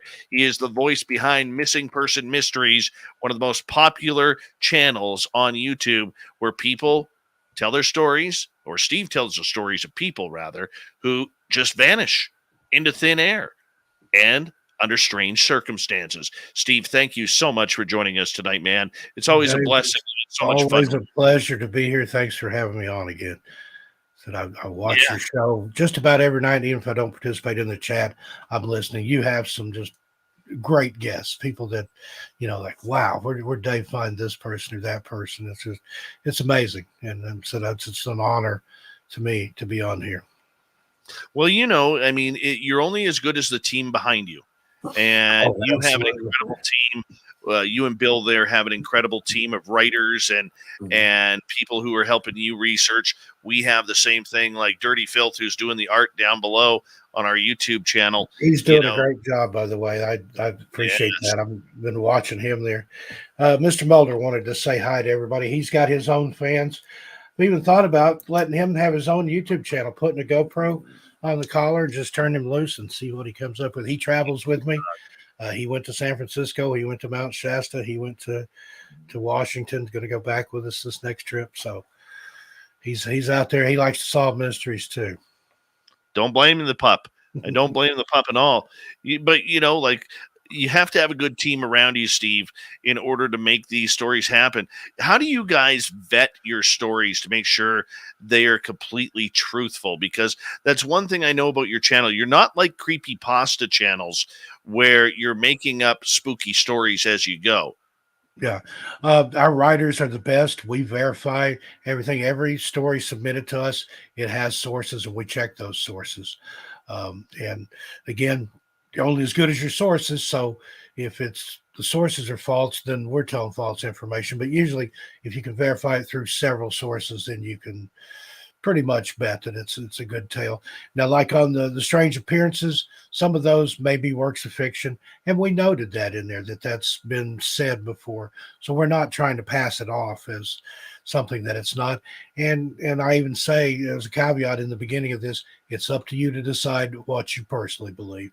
And again, it's that way with anything, especially with the listener stories. So we've had people, the haters in the comments, like, that's made up, that's embellished. Nobody writes that good on their own personal encounters. Well, you don't know what that person does for a living that had these encounters. So again, with all the weird stuff I've seen and experienced in my life, I've had enough to fill up one book, My Strange World, and I've got enough to do another book. I don't discount anything, just based on what I've personally seen and experienced. So I tend to err on the side of the caution. We've only had a couple stories that I just thought, no, this is ridiculous. I'm not going to put that in there. And it was a guy that claimed to have jumped on the back of an elk and rode it through the woods. Yeah, I'm very suspicious of that. Picture it didn't happen, as they say. And I can't remember what the other ones, but I think it was somebody just trying to troll me, trying to write the most outlandish thing they could and see if I would repeat it. And that one didn't pass the smell test. But, with Ghost, Glimmer Man, Black Eyed Kids, UFOs, a little bit of everything. And it's amazing that these people, and then that's what that's for. It's a place where people can come and tell their story and not worry about judgment or being made to feel like they're crazy or being made fun of or anything. But again, it's up to the listener to decide in all of it, what's your opinion, what you believe. We're not trying to force an opinion. We have no agenda. We're not trying to do just missing 411 stories that fit a particular spooky narrative to sell books and stuff. We'll cover any missing persons case. No missing person is any more or less important than any other missing person. And being able to keep that, in mind, that again, our goal is if we can bring one person home or, the worst possible outcome, give one family closure of knowing what happened, then we've done our job. And, just it's spread awareness, get the face and the name and the story out there. And we've had people, we don't have any problem with other people that do these kind of stories, but sometimes their fans get a little overzealous. We've had people come in and say, you're stealing so-and-so's stories. He did this first, or he did that, or you're copying him. No, it's not like that at all. So we've got a staff. We've got like a dozen people that work on the show. We've got writers, we've got researchers, we've got editors. And we get our information just the same as everybody else gets theirs. FOIAs, police reports, news reports. It's all public domain information. Nobody owns the missing. The real heroes here, the people that really need to be celebrated, are the families of the missing, the ones that mortgage their house to finance one more search or to print another couple 100,000 flyers or leaflets.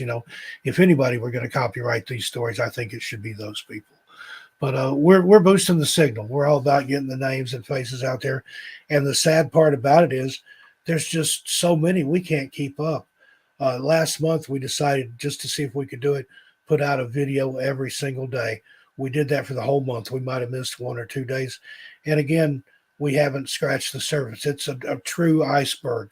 There's this missing people up here, the famous cases, the ones you hear about, the popular ones. But then as that spreads out and goes underwater, it's huge. There's, like you said, out of all those thousands and thousands that go missing every year, there's a huge percent that are never accounted for.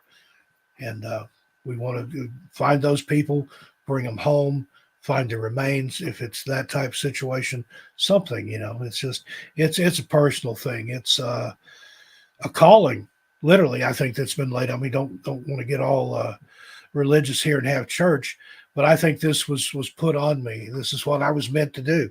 I found my niche. I'm helping people. I'm informing people. I've got a voice that people like to listen to for whatever reason. If you listen to go to sleep, I don't mind. I've put myself to sleep before editing audio, so can be a relaxing voice. But again, 205,000 subscribers. We're on our way to 1 million. But thank you to each and every one of you here. That's one of my subscribers. And please be sure and hit the thumbs up and subscribe to Dave's channel. Dave, does his part. He gives us a platform to come and share on his platform and let us come and talk and spread the word. I love to evangelize for the channel and for the missing. I want to be the voice. It's what I really enjoy about these missing, murdered indigenous. They don't have a lot of voices. They don't have a choice. That's true. And really excited about that project. In fact, that's what we're going to speak about at the True Crime Festival in Auburn, is the missing and murder. We're putting together a presentation about that. A lot of people have no clue that there's that many. Like I said, it's the other day, something I checked just in that one area up there, over 5,000 women and girls missing, unaccounted for. And like you said, a lot of that may be serial killers or people up to no good. but it's, you know, it's sadly, it's easy pickings. It's people that won't be missed for a while, if ever. The marginalized, people that are disenfranchised, from homeless people to teenage runaways to drug addicts to street workers, the throwaways, the people that nobody cares about. There's a lot of veterans out there on the street. And, you know, that breaks my heart that there's somebody that fought for my freedom that's out there living under an underpass and is maybe cold and hungry.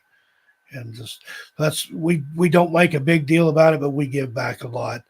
About 30% of the revenue that we generate, it goes back to families of the missing or for one cause or another, but it's all done anonymously.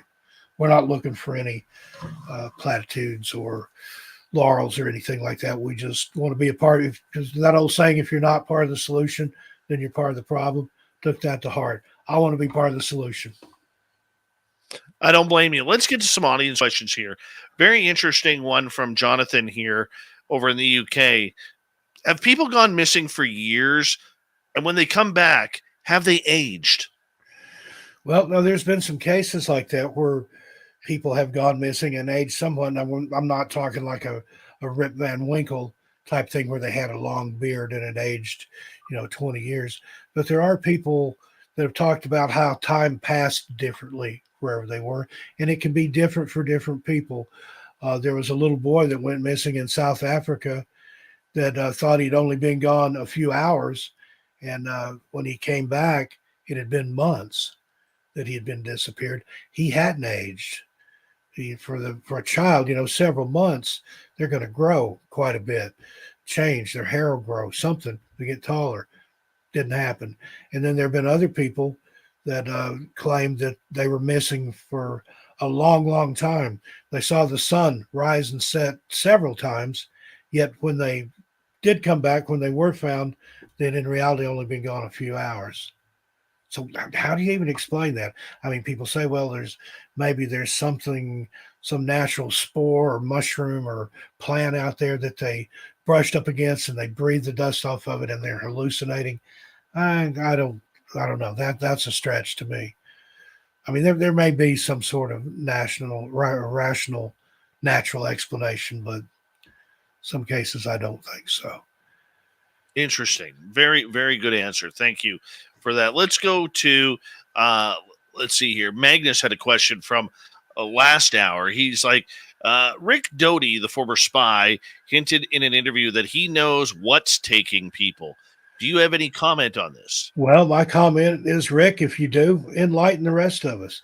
Now, if he truly does know and it's something he's not supposed to talk about, he probably won't talk about it for fear of reprisal, for fear of his own life. But maybe he can find a way to do it anonymously. But again, I don't think it's just any one particular thing. But I'd love to know what his theory is, what he thinks it is, and just to see how it fits in. The thing to me, and this is going to sound ridiculous, but the thing to me that fits everything is the Fae theory. If you think about it, there's been stories of the Fae, particularly in the Celtic countries, where they maybe encountered little men that came from the sky in a horseless carriage they thought they were fairies. Well, that's a UFO story. Or there were types of the Fae that are big and hairy. That's a Sasquatch. And that's when you start delving into that, where it's almost like a religion for these people. There are certain tribes and certain types of the Fae, the fairy folk, and they're not these little Tinkerbell Disney-fied things that everybody thinks of as a fairy. Some of them are huge, like elementals and things. They're mean, they're hateful, they're spiteful. They love to mistreat humans. There's only like one tribe of fairies that are helpful to humans. I think it's pixies. And even then they expect something in return. But if you look at it in the framework of the Fae, and I know people that absolutely believe 100% in UFOs and absolutely believe 100% in Bigfoot, but if you mention the Fae theory, they'll laugh at you. But again, all this kind of fits under the Fae. The Fae were rumored to steal children. That was, going back to the 15, 16, 1700s. And they needed the stock for breeding purposes because being fairies, being smaller, some of them, they have a different blood. They're weaker. They need the human blood to survive. Some of those races do. The berry fields where people often go missing in or near, the fairies, that's not only their food, but also their places where they hang out and have their revels and even do their mating. So you're blocking some fairy from getting his groove on if you're in the berry patch.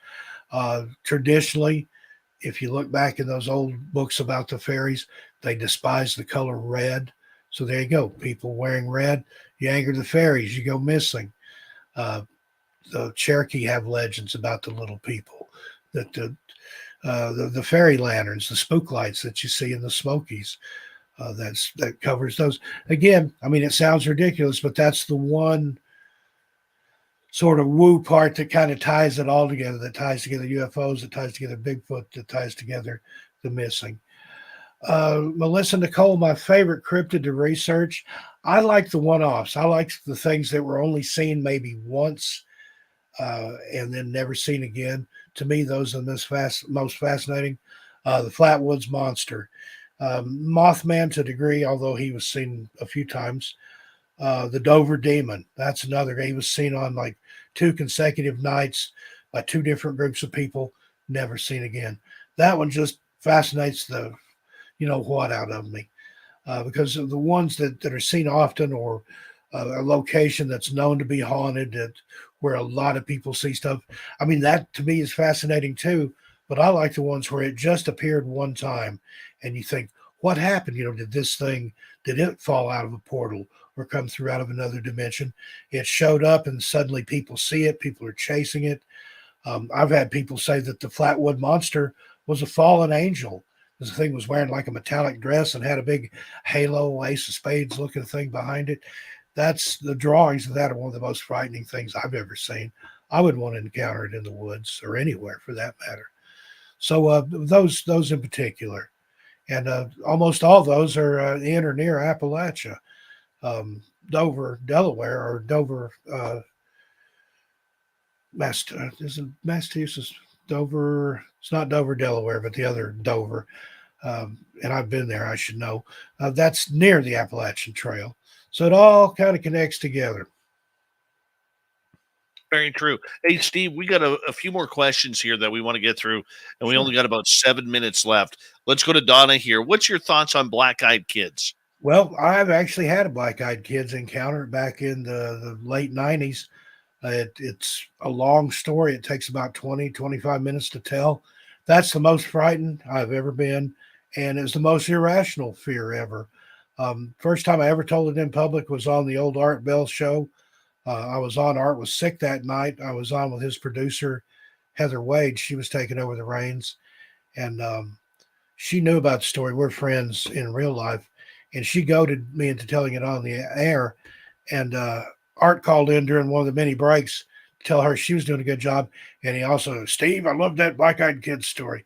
So, that's like, wow, Art Bell heard me and loved my story. I just wish I'd got to be on with him when he was alive. But if you'd like to hear it, there's a channel here on YouTube called Unicorps, like a dead unicorn, Unicorps Tales. One of my friends or some of my people, if you're a mod, drop a link to Tanya's channel, Unicorps Tales. I tell my black-eyed kids encounter in full over there, and it's my favorite telling of it that I've done because she asks me barely any questions and just lets me talk. Like I said, it's about 20, 25 minutes long.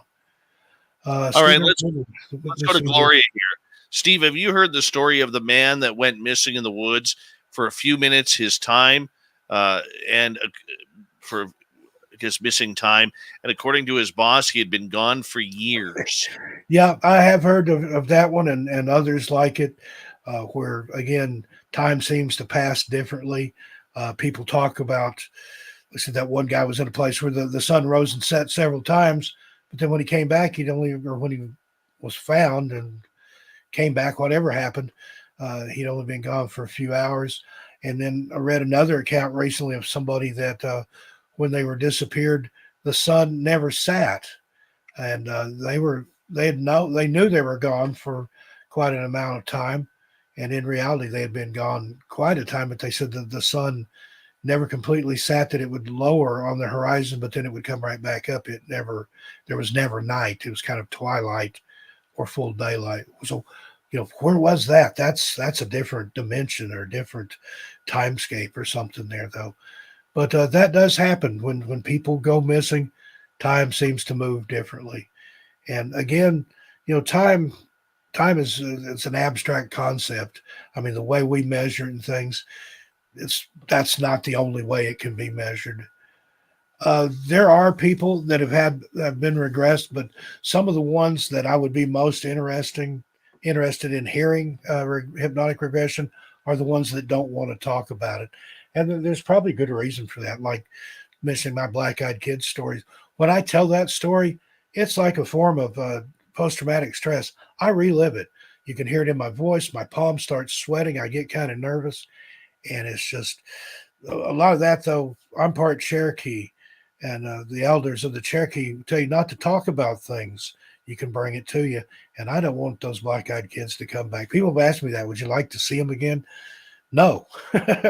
So that's the most irrational but incredible fear I've ever felt. There was something, I believe, demonic about that. And it wasn't until years later I heard somebody else telling my story that I had compassion for the little girls that I saw before. I was just nothing but contempt and hatred. But it's something about hearing somebody else tell it. All I could think of was that those poor little girls or whatever was controlling them. But I don't even know that it really was two little girls. If you've ever listened to any of these UFO accounts, Whitley Strieber talks about he saw owls until he was regressed and then realized it was grays. I wonder if the black-eyed kids and things like that, if they're kids at all, if instead it's some sort of demonic entity or some sort of alien entity that can make itself appear how it wants to appear. What is your best assessment? Yeah, my best assessment is I don't know. I mean, we there's lots of theories out there. Obviously, something is happening to them. I mean, it's not nobody goes missing and says, "Oh no, this was a mistake. He wasn't missing. He was just over there. We didn't see him." I mean, these people do go missing. Some of them are found. Some of them aren't. Like I said, the ones that come back, sometimes they tell a tale of being in a different place where nothing looked familiar. The trail they were just on no longer exists. So something's happening, and I think the more we delve into it, the closer we are to maybe understanding it. But again, it's that paranormal onion. You take off a layer, there's another layer underneath, and that just goes on and on. And I think if you ever get to the middle of the paranormal onion, there's probably going to be another onion in the middle of that one. Cisco Murdoch gave me that analogy, but I believe that.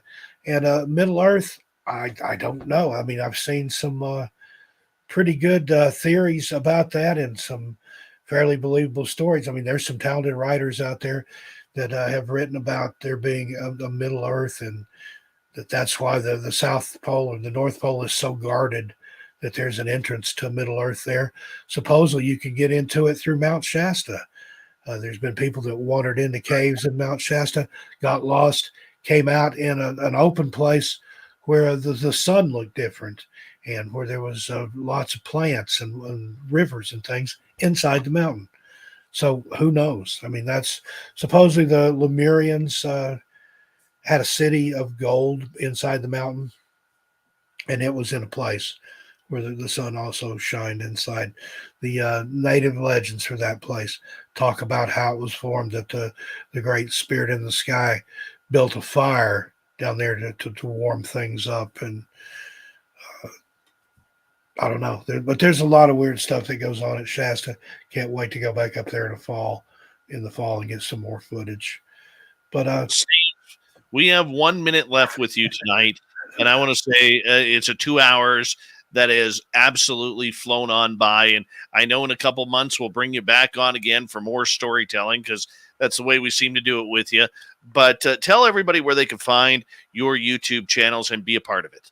Well, the big one, Missing Persons and Mysteries, here on YouTube. Come sign up. You won't be disappointed if you like hearing these kind of stories. Also, 13 Past Midnight, that's like my personal channel, my sandbox. It's only got about 9,000 subscribers. I went live every night over there for over a year, like 370 nights in a row without fail. Kind of taking a break.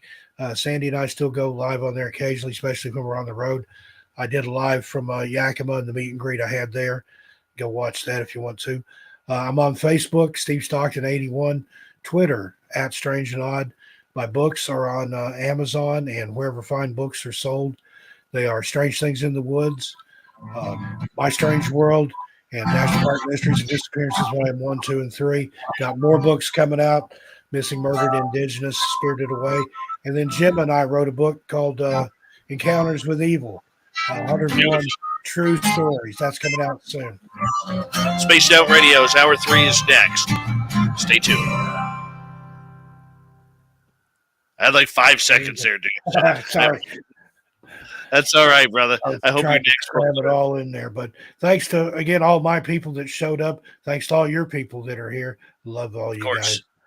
We love you too, man. Come see me over on Missing Persons and Mysteries. Come see me on the road. I'll make an announcement when we go up to Olympic National Park. We'll do a meet and greet up there, like similar to the one we did in Yakima. But I love all you guys. Again, subscribe to Dave's channel if you haven't already.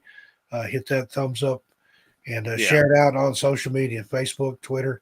Let's see. Yeah. I think one of the last times I was here, I broke a viewing record or came close to it or something. I know we had a lot of views off that one. So let's do it for Dave again if we can. Well, I appreciate it, and we encourage all of our listeners to head on over to your channels and hit subscribe, because, Steve, you really are one of the good ones out there. And thank you so much, my friend, for coming back on. And we'll get you booked up for another couple months here before the end of summer. Good. Always a pleasure, Dave. And again, chat. And Dirty Fylth, thanks for the drawing, man. I was mesmerized by what you're doing there. Love it. We'll make sure. We'll convince Dirty Fylth to send you one sometime. Oh, that'd be great. We'll send you a drawing. Don't worry about it. But good night, all my friends. Jamie right, Bailey, Aaron Palmer, Lala, my new bestest buddy there. All my friends. Thanks again. All right, Steve. Good night, buddy. Good night, Dave. Thank you. Take care. All right, Dirty Fylth, it's all yours. We'll be right back. Well, I'm going to keep myself on mute because I'm listening to music, and it's nice.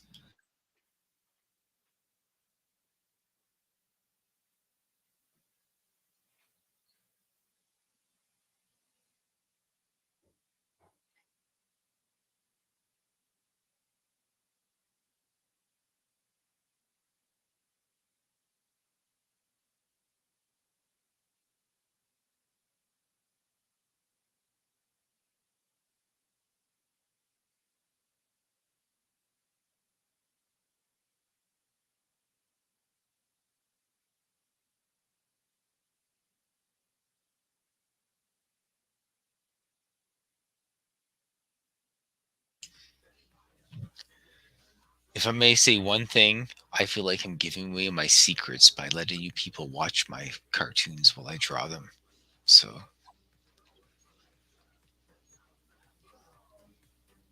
thanks.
Well, I guess the context is pretty clear. Basically, it's Chupacabra robbing Dave Scott in the desert. I'm terrible. Anyways, that was the idea, so that's what I do. Pretty blatant now. I mean, good gods. Well, there you go.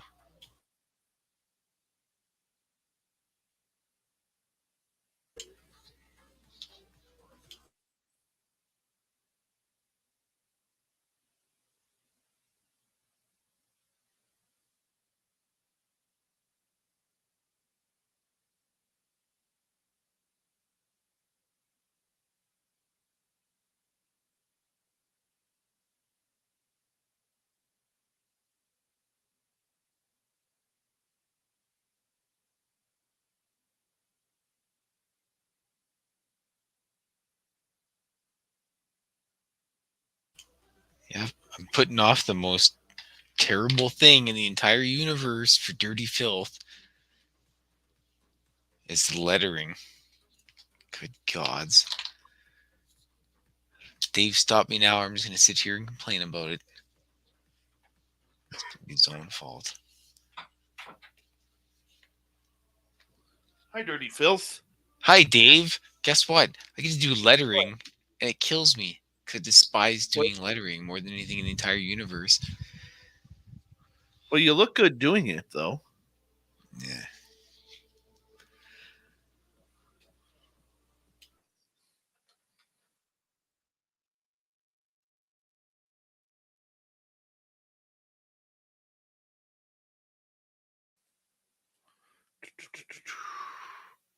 I wonder if we have any listeners out there who are good with websites and tech stuff. Let me know in the chat room. We got 10 seconds. Here we go, everyone.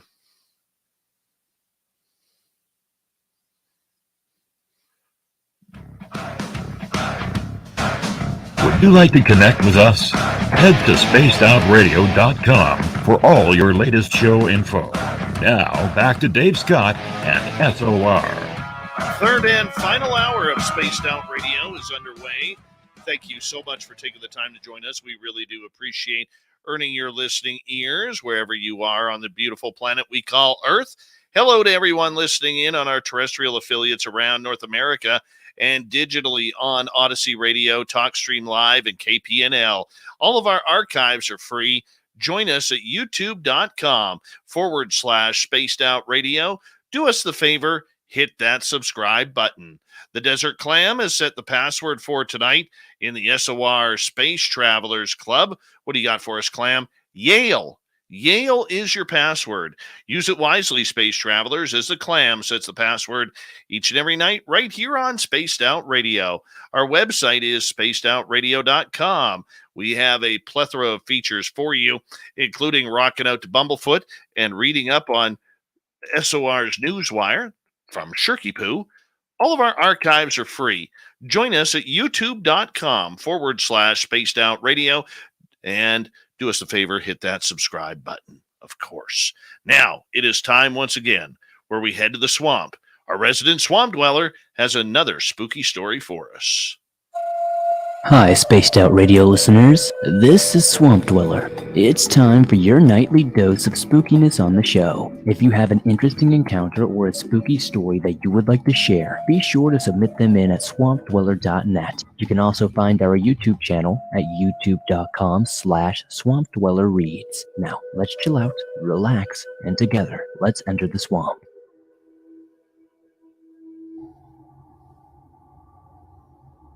When I was a boy, just 16 years old, we lived way back up in a hollow in a farmhouse about a mile back into the woods, up a steep gravel road. It was the only house in that hollow. One night, it was winter, my dad woke me up in the wee hours of the night, handed me a 12-gauge single shotgun, 3 double-aught buckshot shells, and a flashlight, and told me to go out and shoot whatever varmint was spooking the pigs. So I got up and quickly pulled on my clothes and boots and went out the back door. I made it as far as the back porch, then froze in my tracks when I saw what was after the pigs. I shined my light onto something right out of a werewolf movie. It was bent over the rails of the pig pen, grabbing at the pigs as they ran back and forth and squealed. When it saw me, it stood up and bared its teeth and growled at me.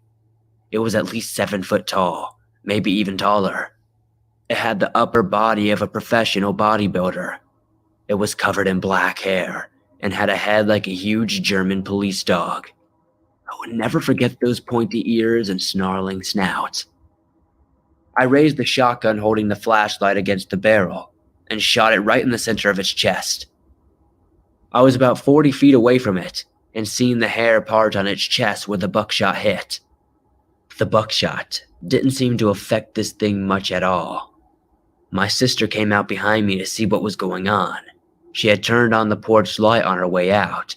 She gasped when she saw the thing. She said, "Gee, what is it?" in a shaky voice. I said, "I don't know. Go back in the house." I broke the shotgun down, ejecting the spent shell, and dropped another one in the barrel and clicked it shut. The beast went down and snatched up a pig with one hand, and with the other hand pushed the pig's head back, and I heard a loud pop. It had broken the pig's neck, killing it instantly. The pig went limp, and the beast threw it over its shoulder. Then it bared its much too long teeth at me and growled again. As I raised the barrel of the shotgun towards it, it turned and leaped at least 15 feet in one bounce. It ran towards the tree line. I fired at it, aiming for the center of its back. I think I hit it again, but I can't be entirely sure. Then, with another impossible leap, it vanished into the trees. My dad came out and said, "What, was it a coyote?" I said, "Dad, I don't know. I just know that it was big. I don't know what it was, but it got one of our pigs." Dad said, "Didn't you hit it with your shot?" I said, "Yeah, Dad, I hit it with the shot. I think I hit it at least once, but it ran off anyway." "I don't know what it was, Dad." My dad said, "Well, unload the gun, hang it back up, and go back to bed." G was visibly scared as he told this story. He said he and his sister had talked about it at the bus stop the next day. They decided to keep what had happened to themselves as they figured no one would believe them anyway. He told us that we were the first ones he had ever told about the encounter. He swore that every word of it was true. I don't know if this thing G saw is real or not, but I do believe that he saw something and shot it. I think it may have been a Bigfoot that threw those small trees and made that god-awful screaming that we heard. I think G may have seen a dog man. When I wrote of my encounter to the BFRO, they called and asked permission, and then sent 2 field investigators to my house within a week of getting the report. They didn't seem to care about anything. They wanted to go back to the spot where we had camped. I took them close and pointed them in the direction, but we would not go any closer than a few miles of that spot. Also, before I end this story, I do need to mention that there was a military presence seen by many who lived up there that year, both on the ground and in helicopters. But anyway, these accounts are entirely true. Thank you for your work and keep up the fine narrations. All right, we say thank you to our resident swamp dweller on YouTube. You can find him at youtube.com/swamp dweller reads and hit subscribe on his channel. He has literally thousands of spooky stories to share with you from over the years. Great guy, swamp dweller. Hit him on up and check it on out. All right, it is that time once again where we head into the Cryptid Report. From World Bigfoot Radio, here's Super Duke Sullivan.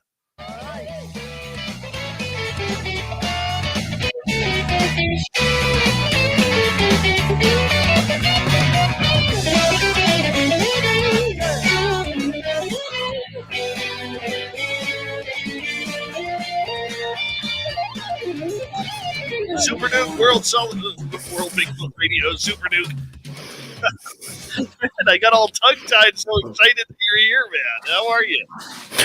Well, I'll tell you, I'm doing pretty good, partner, and your attempt at doing a Duke imitation last night was very interesting to listen to. Well, now you're trying to talk like John Wayne there, but Hello, everybody. It's Super Duke here. That's that other Duke. Tell you a story. Yep, the other Duke ain't around no more. He got killed by death. Grim Reaper got him. I'm still here. I'm the other Yes. Duke. So yeah, it was interesting listening to your guests tonight because when I was over in Minnesota, I was involved with 3 different homeless outreach agencies. And one of the things we were trying to do was a head count. How many homeless people actually are there in the state? And that is a ridiculously difficult task. Because first of all, you have to figure out where their little camps are. And some of them aren't in camps. They're camping solo somewhere. And then head count them. And some of them are trying to avoid being head counted. They don't want anybody to find them. So trying to get an actual realistic picture on how many people are out there is a real problem. And then you start finding areas where maybe they're camping and they shouldn't be. And you keep hearing reports from the other homeless people that their buddies just disappeared. And they came back and their camp was all torn to pieces and they weren't around and everything was just left there and stuff like this. And then you start going, if somebody has a drug overdose and they fall off a bridge, you find their body. If they keel over in front of a bus and get hit, you find their body. If they're attacked by an animal in the woods, we find their body, but they just disappear. It's amazing, isn't it? It's really, really creepy, and it makes you wonder what is going on here.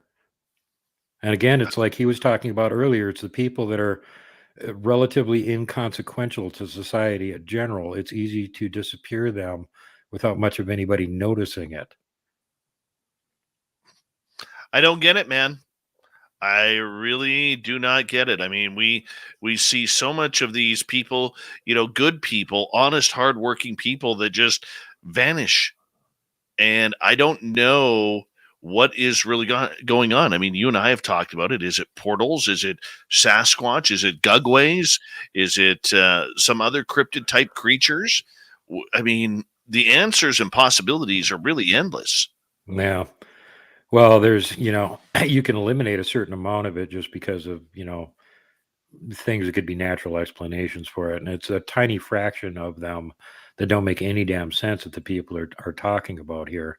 So just for wilderness disappearances, you've already eliminated hypothermia, being eaten by bears, falling off a cliff, things like that. They've just flat out vanished. And like your guest was saying earlier, sometimes they're in plain sight of somebody in front of them or behind them, and all of a sudden, poof, they're gone. There's no place for them to disappear to. Right. Rock field. You're out in a rock field. There's no trees or anything. How do you disappear? Dude, we have so many rock fields around here. And I got to tell you, ever since I learned about this whole rock field thing where people go missing, I am petrified to even drive by them. Yeah, stay out of those places. People do actually go disappearing in them. And there's a connection, again, like you brought up earlier, to the Fae and the little people that live in those areas. And a lot of cultures will talk about that.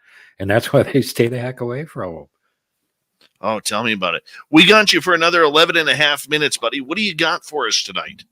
Well, we got a little interesting short piece here by the good gentlemen Tom Burnett and Bob Riggs from their book, Bigfoot, where they're talking about oddities and the visual perception capabilities of Sasquatch and what might be going on with that. And they say, all of us like to think we live in the real world and see the world as it really is. This notion, however, is illusory. Habit is a big component of perception. To a large extent, we see what we expect to see. And sometimes we can be blind to something we don't expect to see. Experiments have demonstrated that this habit can prevent you from seeing what is literally right in front of your face. And a prime example of that is the first time 3-masted ships showed up in South America, and the natives literally couldn't see them for over a day. They were sitting at harbor, and they couldn't see them, even though they were right there in plain sight. So the now famous experiment, originally conducted by university psychology professors Daniel Simmons and Christopher Chabris, and described in the book Invisible Gorilla and Other Ways Our Intuitions Deceive Us, illustrates what is known as inattentional blindness. Volunteers tested are shown a short video, less than a minute long, of 2 teams of people moving to and fro and throwing a basketball around.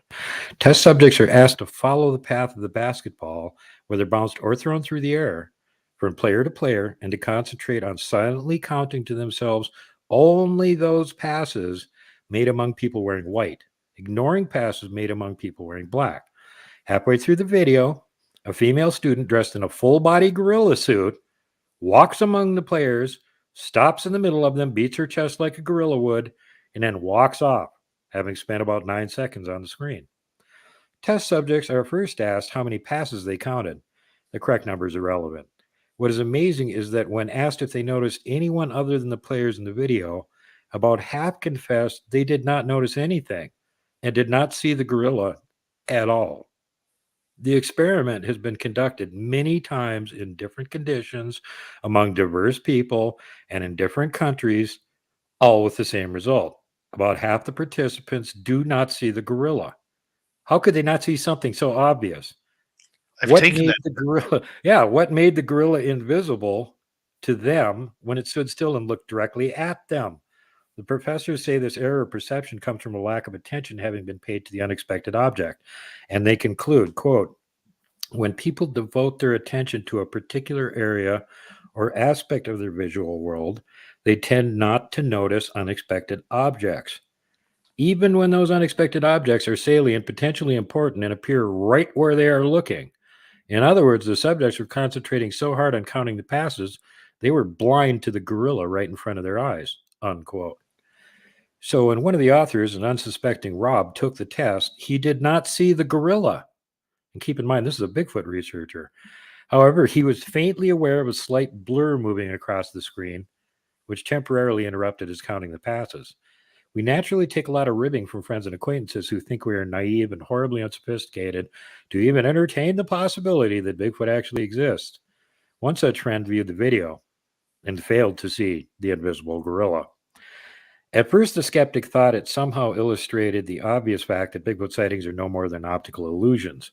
We were quick to point out to him it's more than likely the exact opposite is the case. The video shows how something as extraordinary as a hairy ape could literally be right in front of you, and there's a 50% chance you wouldn't see it, particularly if your attention was otherwise engaged and you were not expecting to see it.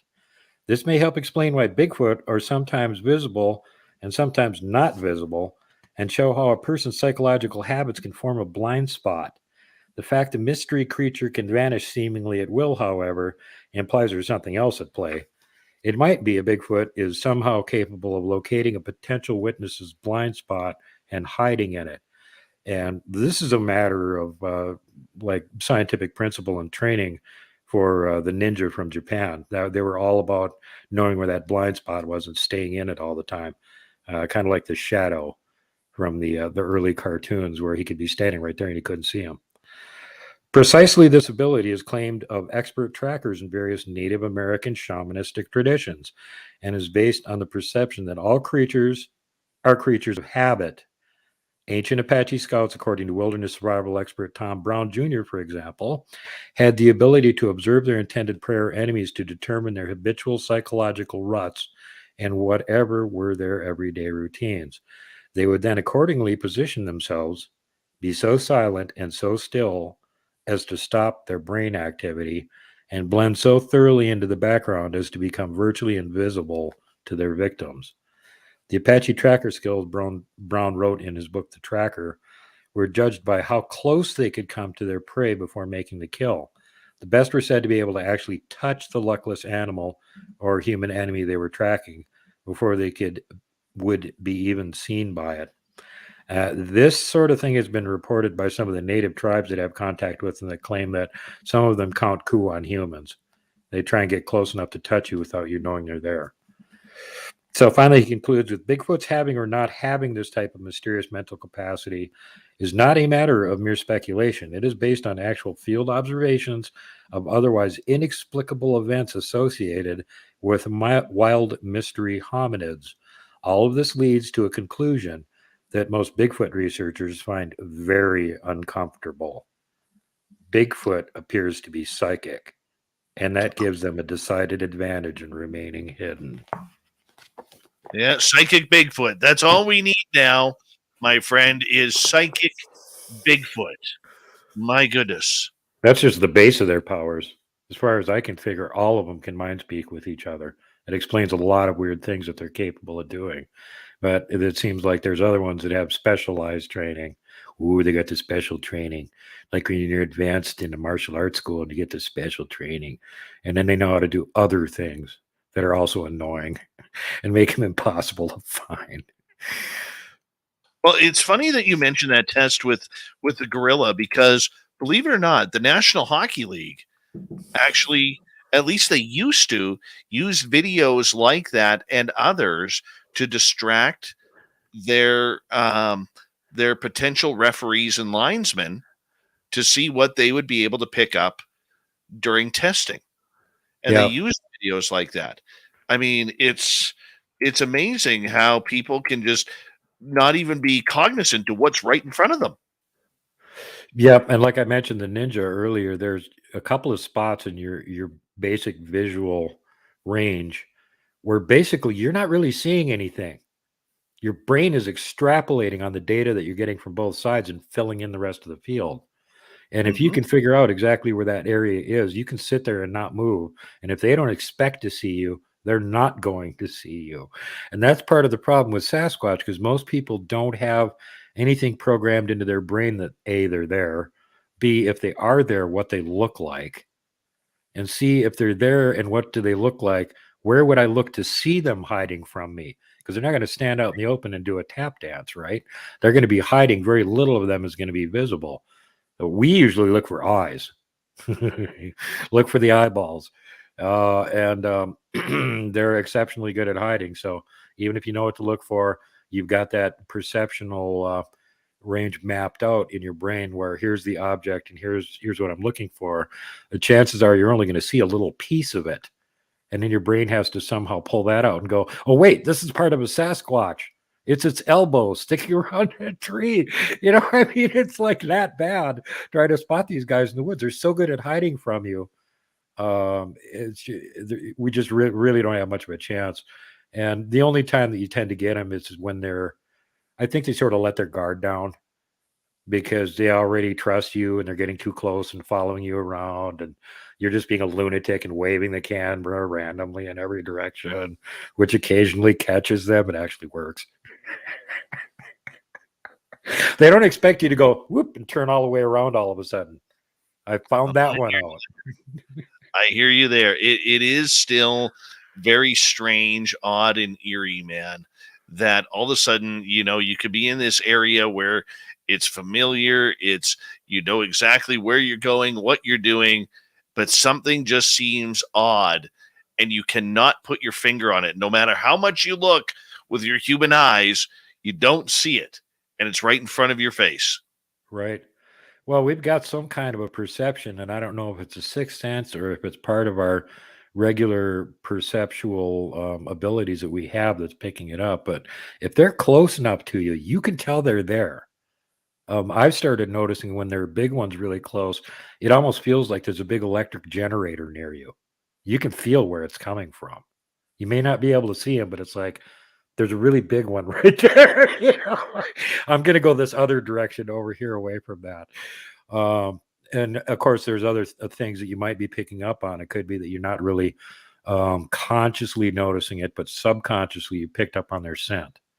Or maybe you heard some tiny movement that your conscious brain, again, isn't cluing in on, but your subconscious is going, hey, idiot, that's not a mouse over there. You know, you don't know for sure, but it seems like there's almost a psychic thing there. And then when you're in an area, a lot of time they announce their presence. If they're near you or something, they're making some kind of noise, you know, they're around there.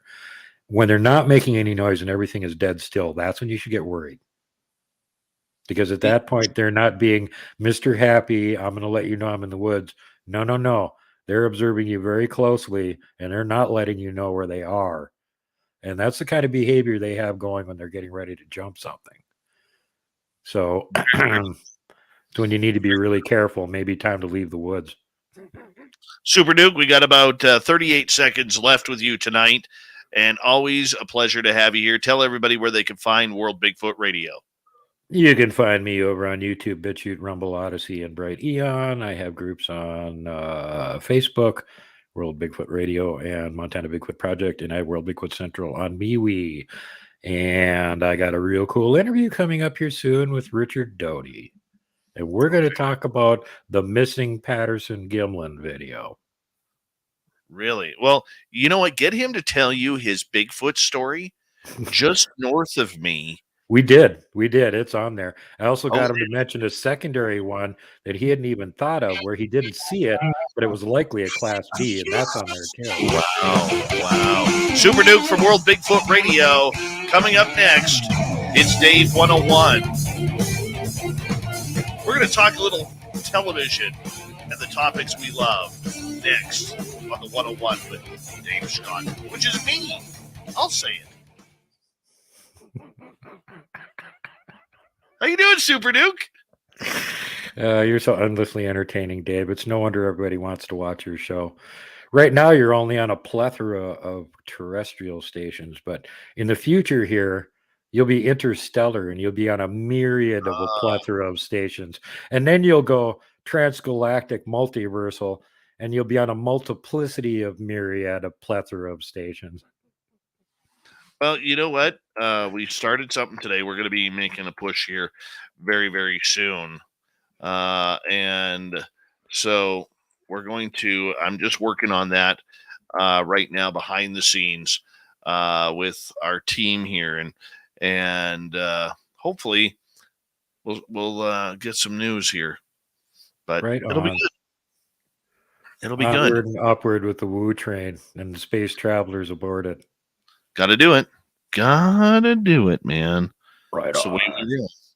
So what's the upper balcony get off my yard old guy rant about tonight, Dave? You know what? It's gonna be yesterday I as if you guys were here, I actually had a television crew in studio. Cool. And they were filming a ghost hunt locally here, and I don't want to give too much away because I gotta talk about it here. But it made me think about how ripped off we are on paranormal television. Yeah. And that's what we're talking about tonight. Yeah. That's what we're talking about.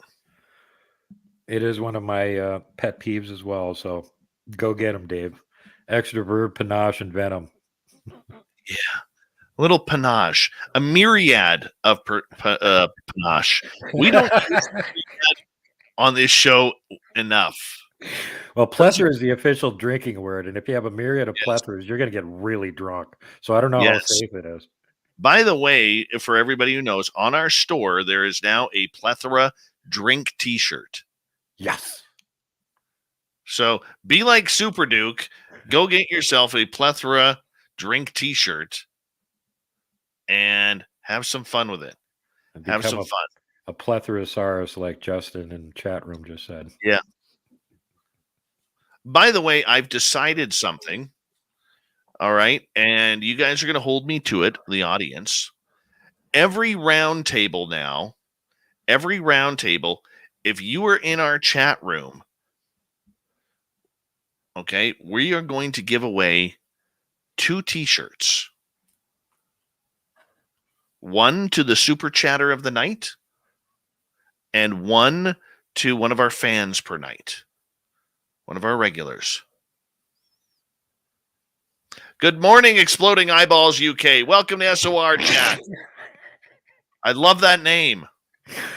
God, Dave, you get some of the best usernames in the chat room. God. I love it. I love the creativity. Exploding Eyeballs. That is freaking awesome. So yeah, I want to give away some t-shirts per month.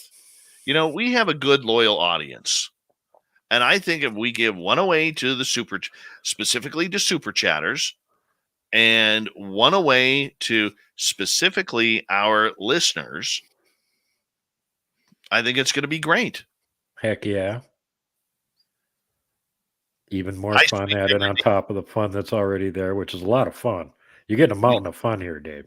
Now, the only thing that I ask for in return for the t-shirts, only thing I ask for is I want a photograph back that we can put on our website and use for social media. Right. Because we want to see as many of our fans as possible in our gear.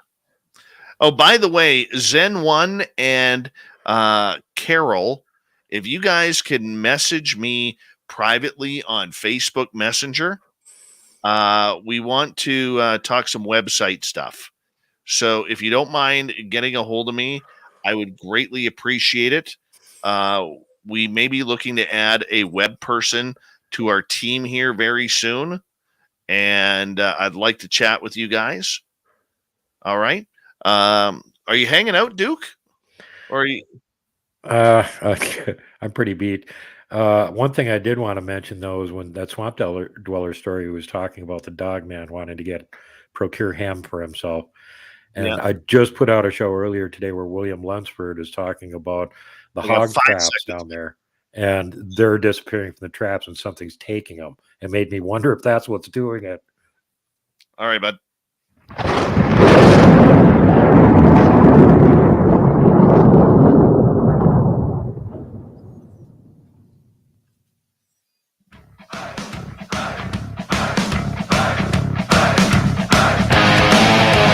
We've rounded third. We're heading for home tonight on Spaced Out Radio. My name is Dave Scott. Thank you so much for taking the time to join us. I want to remind you that if you missed portions of this show or others, check out our free archives at youtube.com/Spaced Out Radio. Do old Davey the favor, hit that subscribe button. Our website is spacedoutradio.com. We have a plethora of features for you. Rock out to Bumblefoot. Read up on Shirky Poo's Newswire. Check out our swag as well.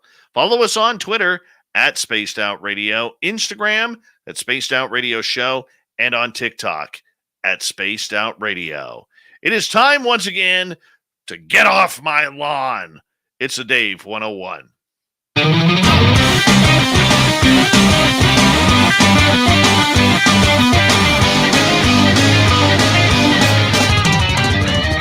It's time for Dave 101.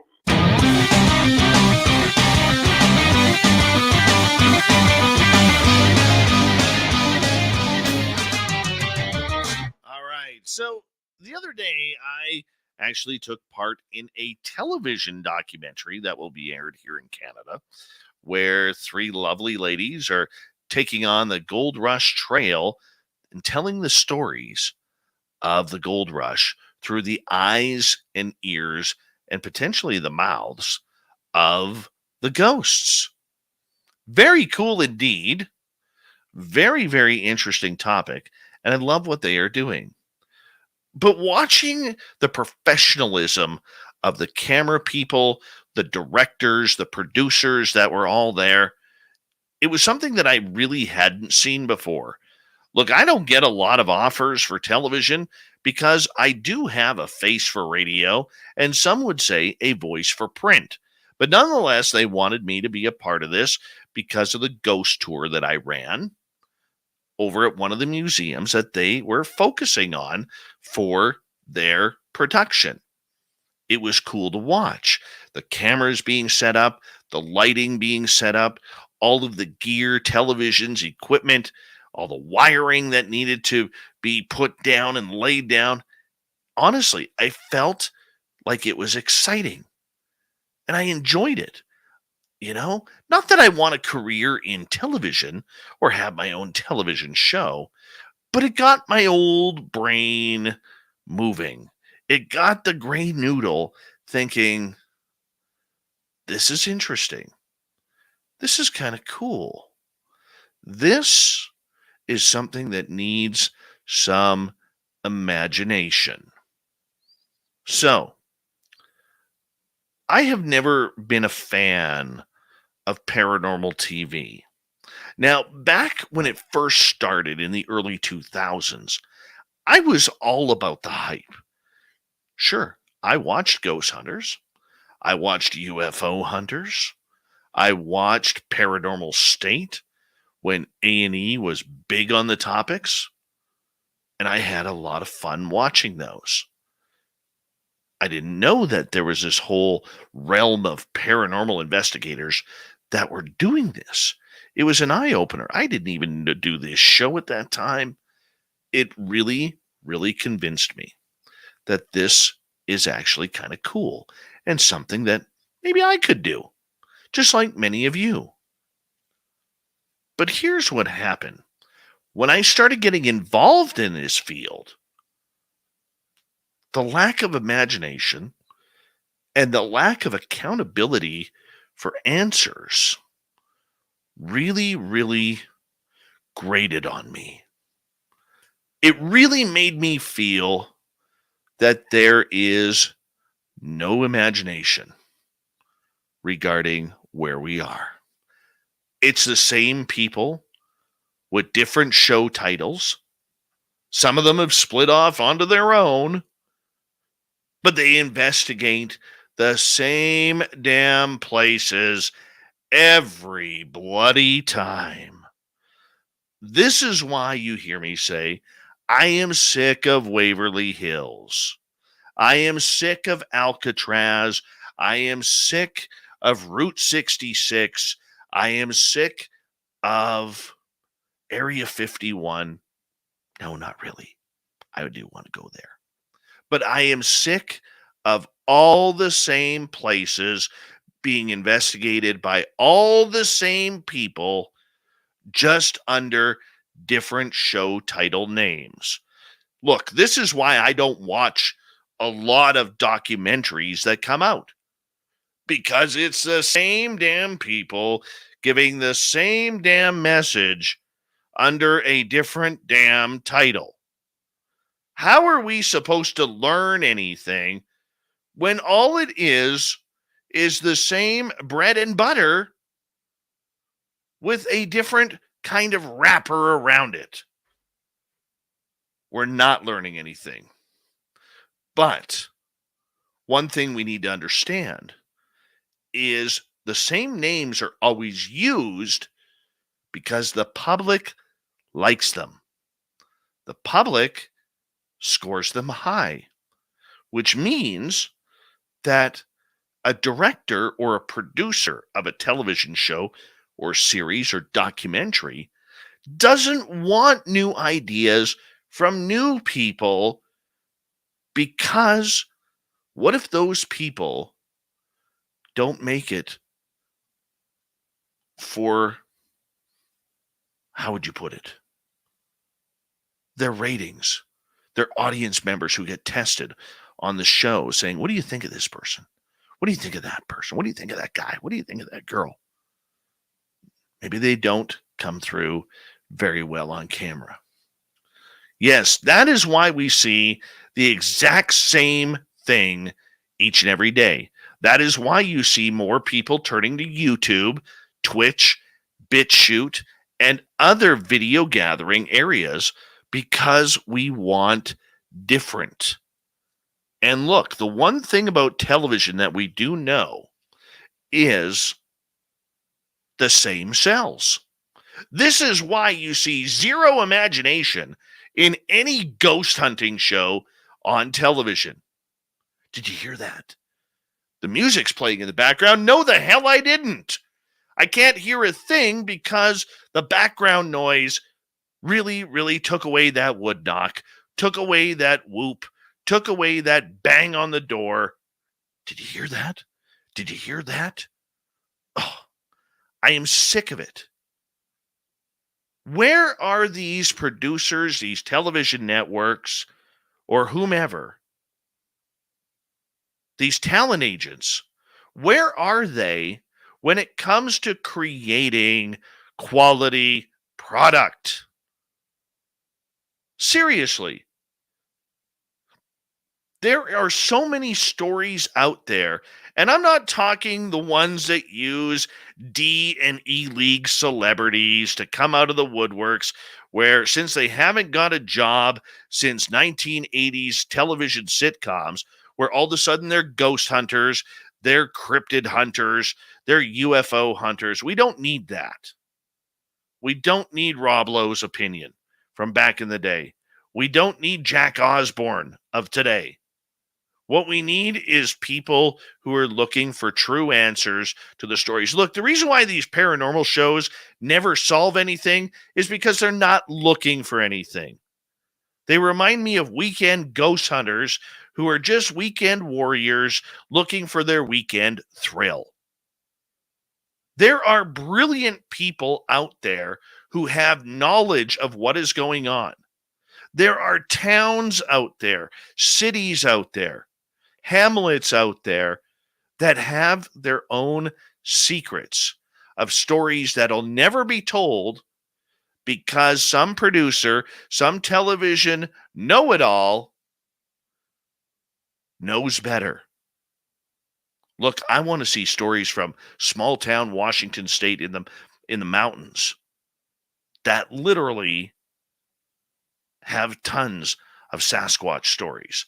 I want to go into the small towns of the northern peninsula of Michigan to learn about Dogman. I want to go into the province of Quebec to some small town way in the north, in the Arctic tundra to learn about the Wendigo sightings. I want to go to northern British Columbia and find out about those pterodactyls that they call ropin that may be taking people as food.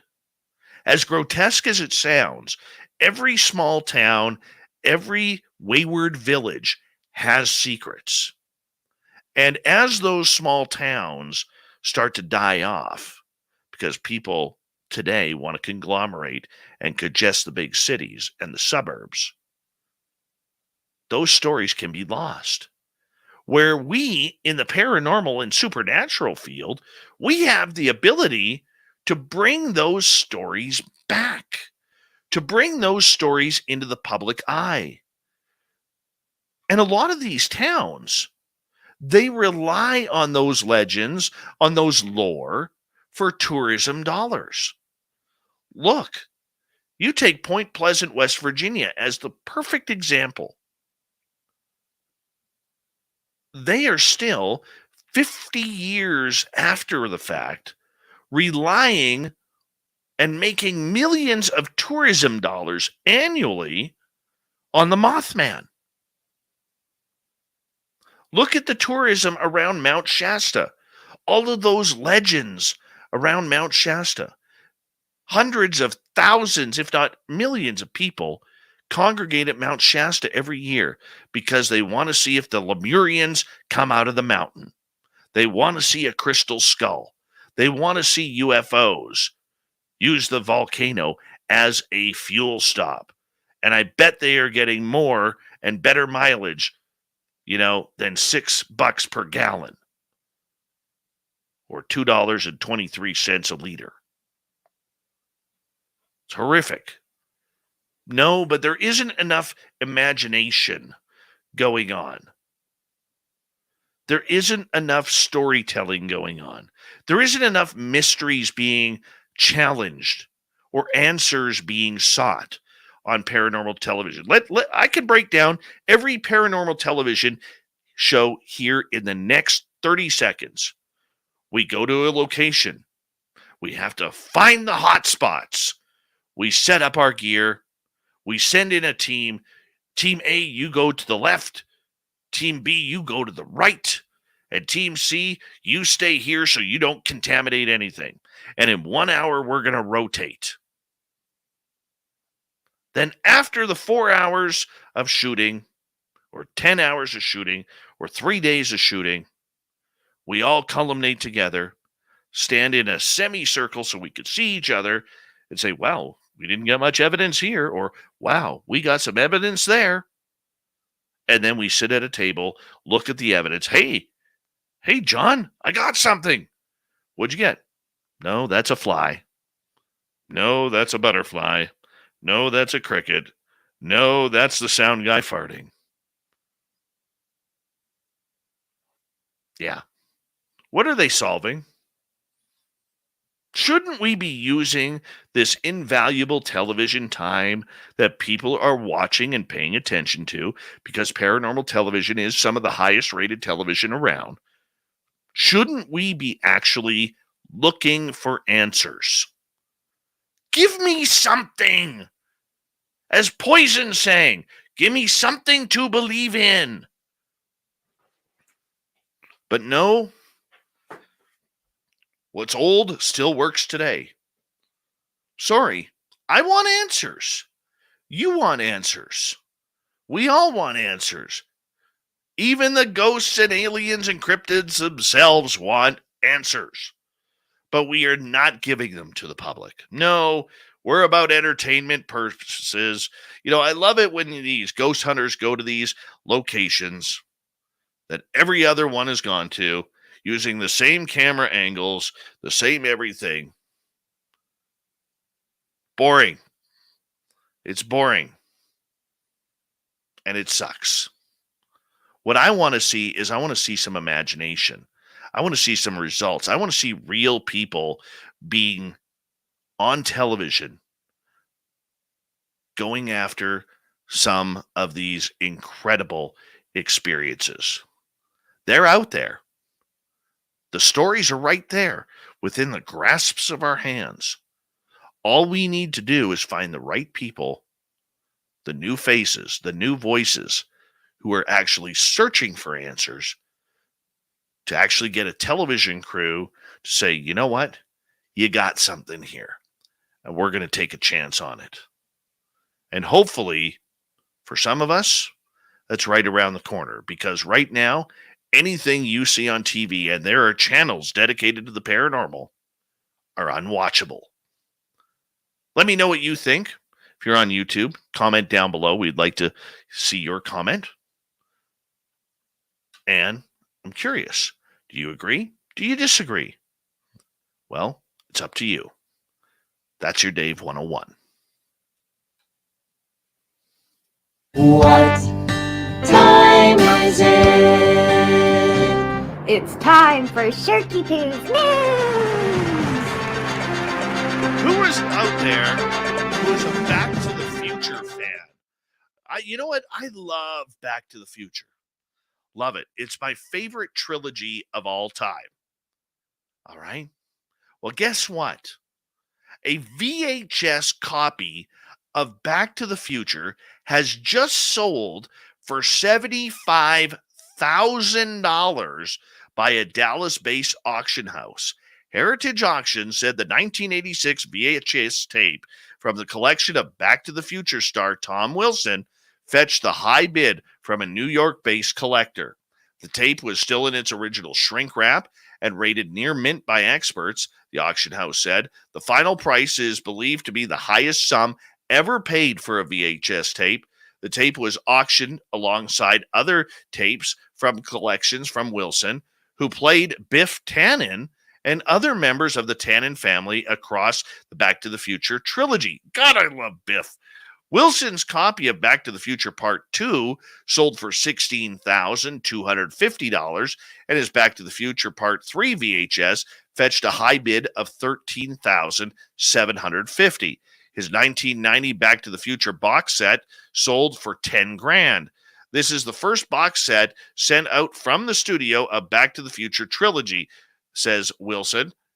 The urge to open the shrink wrap, to me was nearly unbearable, because not only does it include Back to the Future 1 and 2 and Mint, but also the documentary secrets of the Back to the Future trilogy. The auction house said each tape came along with a note written by Wilson, and the actor offered to sign the containers for the tapes for the winning bidders. That is phenomenal. Phenomenal. Moving on. A headstone at an Iowa cemetery is raising controversy after residents noticed the family had included a hidden profanity in the marker's engraved message. The family of Stephen Paul Owens, who died at the age of 59 in September 2021, said the hidden message in Owens' headstone at Warren Power Cemetery in rural Polk County is meant as a tribute, not an insult to their departed relative. The headstone message reads, "Forever in our hearts until we meet again, cherished memories known as our son, brother, father, papa, uncle, friend, and cousin. The formatting of the type, if you choose each first letter of each line, spells out the word F off. It was a term of endearment, Owen's daughter said. If he said that to you, it meant he liked you. If he didn't like you, he didn't talk to you.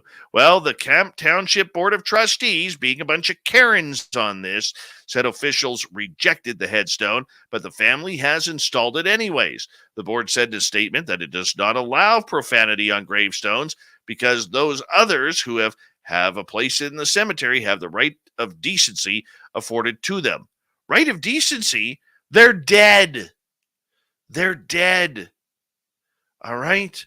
It's not like it spells F off. It's in sentence form. 90% of the people are not going to read it that way. And out of those 90%, 10% who do catch it, guess what? 90% of them, if not more, are going to think it's funny. But it only takes one Karen to ruin a headstone where she needs the message that it says. Oh, here's a scary one for us men. Award-winning scientist has made a shocking revelation that could shake humanity right to its core. Men's penises are shrinking. Dr. Shanna Swan is one of the world's leading reproductive epidemiologists, and her research indicates men are suffering from a higher rate of erectile dysfunction and babies are being born with smaller peepees. In her research published in her book Countdown, she believes microplastics and pollutants are seeing babies unable to develop properly, causing overall feminization of society. While penis size has weirdly often been a keen topic of conversation in locker room talk, the revelation is much more worrying than one could believe. Not only are we being left with smaller peepees, but sperm counts have dropped by more than 50% in Western countries in the past 40 to 50 years. She points out that the growing number of toxic chemicals, such as Fylth, whatever that word is, used for food packaging, which she alleges impacts how certain hormones are produced. Phthalates, something like that. Yeah. Chemicals in our environment and unhealthy lifestyle practices in our modern world are disrupting our hormonal balance, causing various degrees of reproductive havoc. Babies are now entering the world contaminated with chemicals because of the substances they absorb in the womb, all leading to shrinkage without being in cold water. This is terrible. Absolutely terrible. We got to fix that. But how? I don't know. Us old-timers may have to come out of retirement. No pun intended.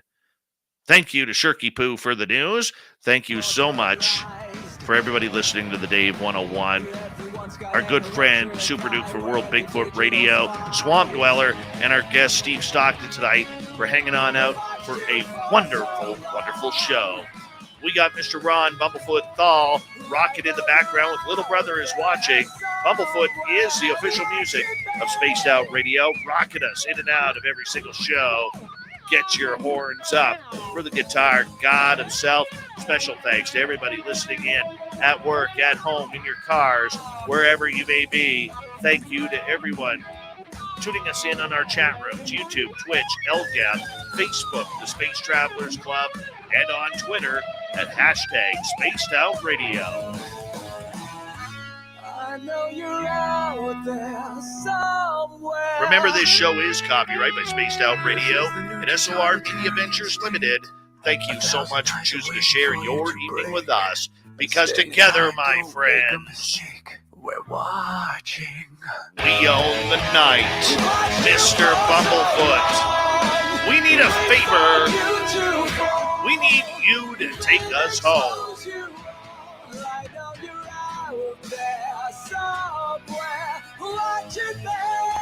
Yes, the Woo train has docked for the night, but soon, my friends, we shall ride again.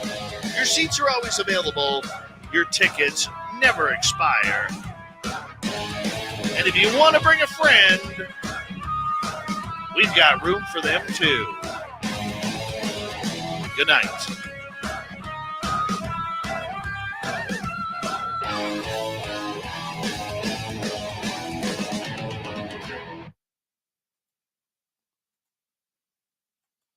That was a good show. That was a very good show. Oh, rock and roll, people. We were on fire tonight. On fire. We totally deserve that show tonight. Steve Stockton, amazing. Swamp Dweller, amazing. Super Duke, amazing. Dave 101, freaking amazing. Shirky Poo's News, fantastically amazing. That's the way we do it here, man. It's the way we do it. I know it sounds a little cocky. It may. Some people may not like that. But it's still a good, amazing show tonight. They're not all gems like that one. I had a lot of fun tonight with this. You know, thank you to Steve and Duke, Dirty Fylth for his art, making it special. Very good job, guys. Very good job. Let's say hello to some people in the chat room while we're loading this up. Gorgeous Angel Wings, how are you? Sweet Tony D, thanks for coming on in. Who else is here? I saw some new names. Super Quest, thanks, buddy. Appreciate it. Scorpius, welcome to the chat. Uncle Jimmy Goodall, love you, man. And the lip blade's still up. Saw the lip blade at Tim Hortons today. Then I followed him to the mailbox. Sebastiano Marion, welcome to SOR chat. Thank you for joining us. Who else? I even got stumbled on that. The gorgeous Gene Beckett is here. Oh, wow. Hi, lovely Nikki. How are you? Bobby Broadway to you. Bobby Broadway to you. Bobby Broadway, Bobby blah, blah, blah, blah, blah, blah, blah, to you. You know how it goes. There you go. Mm-hmm. All right. Got to quickly edit this show, and then I got to voice up something for a documentary. You guys want me to voice up the documentary while I got you on the air? I can do that. It's only like 10 seconds. Let me get this edited first. Then you can sit with me while I do that. Bobby Broadway to you. Bobby Broadway to you. That's pretty cool, actually. Here's Super Duke from World Bigfoot Radio. I'm Duke. They call me Super Duke. Why? Because get off my lawn. Oh, God. Duke Sullivan makes me laugh. He does. Why I love it when he's on every Tuesdays and Thursdays. He makes me laugh.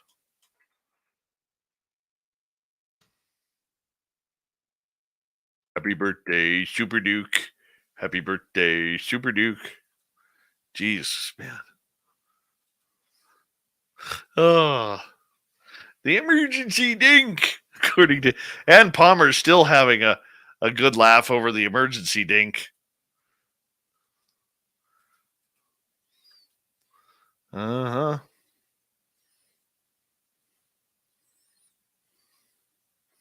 Mm-hmm.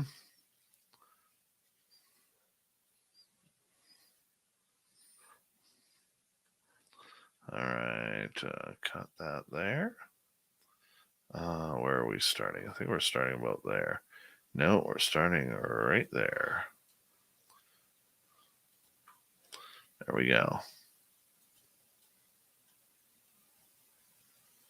Save file as SOR1.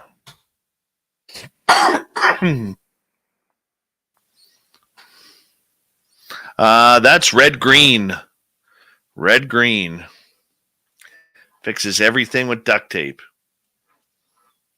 That show's old. That's like 30 years old. God bless red green.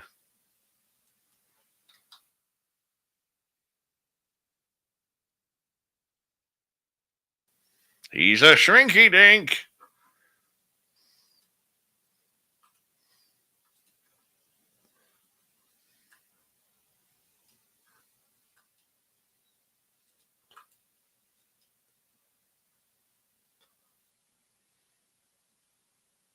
That's right, Super Duke. When no regular dink is standby, call for emergency dink to not fulfill all your health needs. Yeah, Dwayne, you bastard, you know who you are, you cocksucker mother, son of a motherless goat. God, I hate you. Yeah. Now people will say, hey, Dave, what are you holding a grudge for? Why do that? Just let it go. Let it go. Oh, no. No. Emergency dink deserves my anger. It's true. It's true. Low Pro, how you doing, buddy? Emergency dink.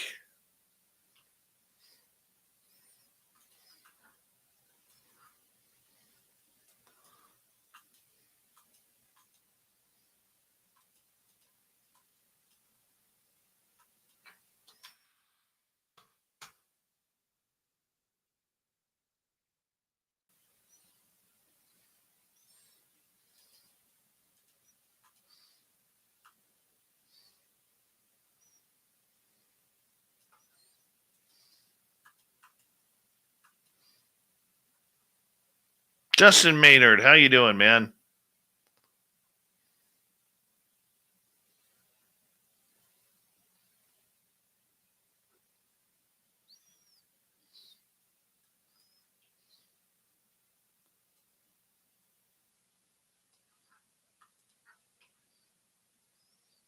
Boy, did I go long on this one. Holy cow.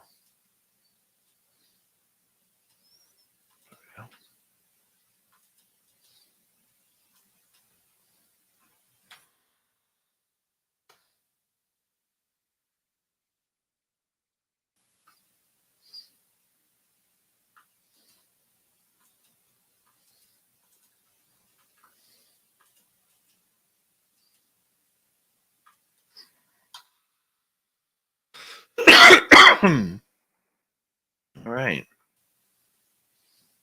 Any questions, comments, concerns? Let me know. I'm here hanging on out. I know how to speak. I know how to speak. We still have 200 people in here. About 156 of them have fallen asleep.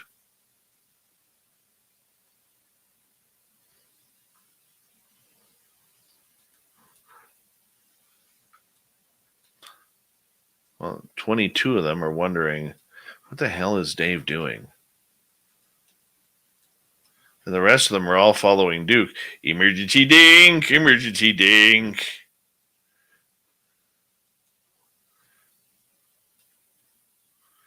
Yep, that's exactly what they're doing.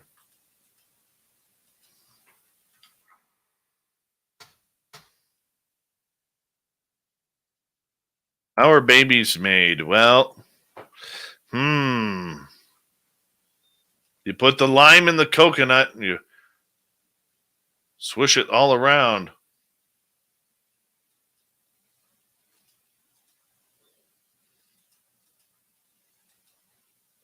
Then you say, Doctor. My favorite hot sauce is George and Floyd's hot sauce. Right now, the hottest one I have is Aubrey D's Scorpion.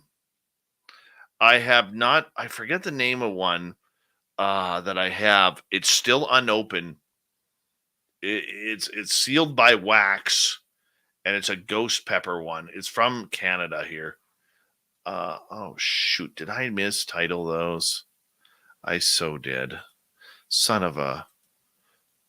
Oh, that's SOF. And that's case 4. There we go. All right. Those are good. My goodness. I almost caused myself an issue there. That was almost dangerous. Hold on. Oh, get out of here, you stupid goddamn porno things. Oh, I don't want to pin that. I didn't want to pin that. Unpin. Trying to get rid of it. Report. Hot dang, I hate these things. I really do. You got to report them too. So that way they go and YouTube can hit them. There must be millions of these, honestly, because we have blocked so many of those porno things. Smurf you? I don't get that. I don't get that. Help me out.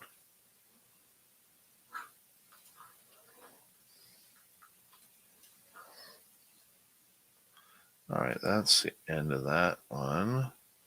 So where the hell is our end here? Should be right there. Right there. There we go.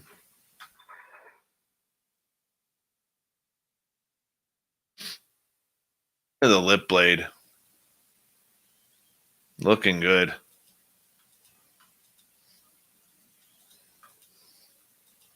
Lip blade, I absolutely hate the fact that you're moving. I'm going to tell you that again. I hate it. I don't care if your wife hears me. Freaking hate it. I think it's a bad move. But that's just me. I know there's nothing I can do about it. But if there was, buddy,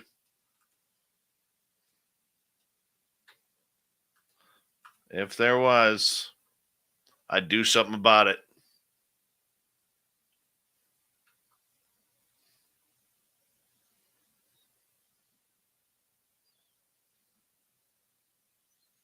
Mm-hmm.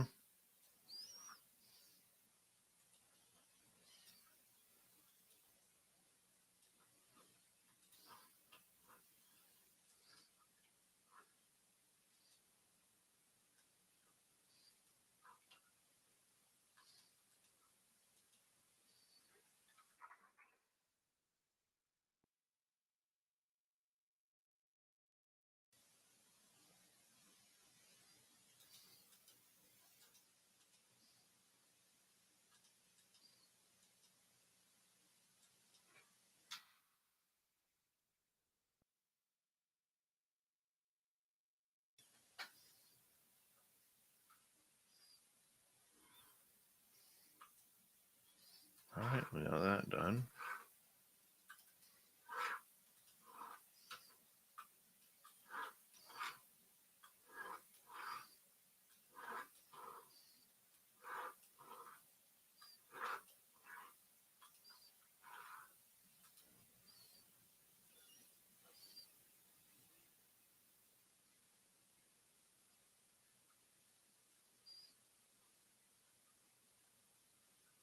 Justin, who is Dorothy?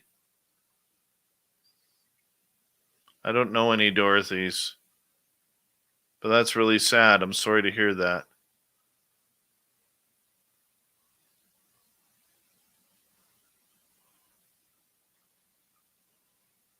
It's horrible. No parent should see their child go before them. I don't have any mods named Dorothy.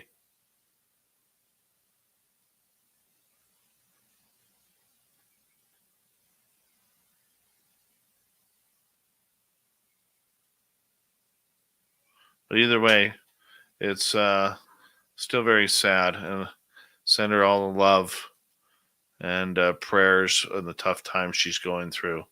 That's horrible. Nobody should go through that.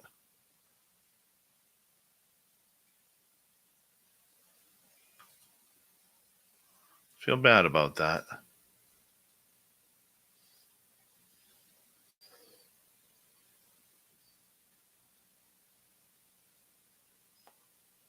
I forgot what to say.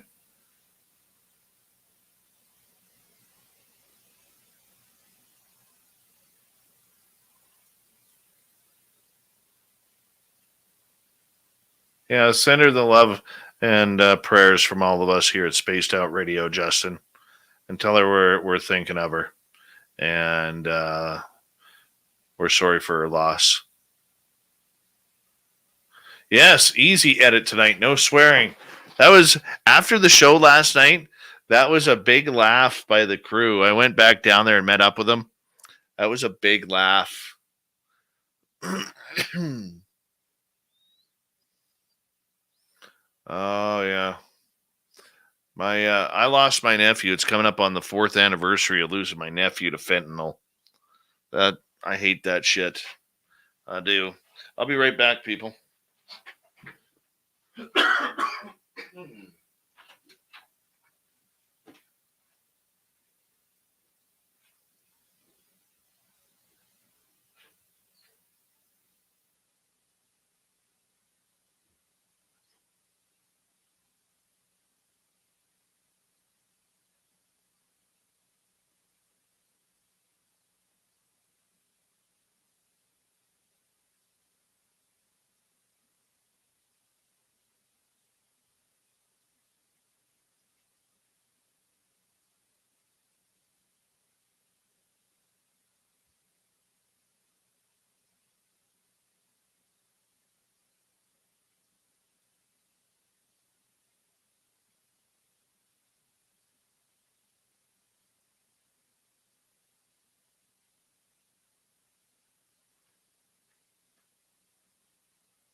I am back.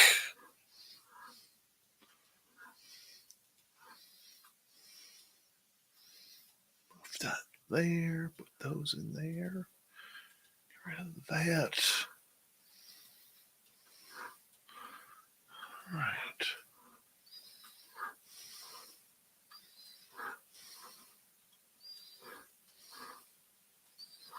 Convert those. And we'll send these ones off.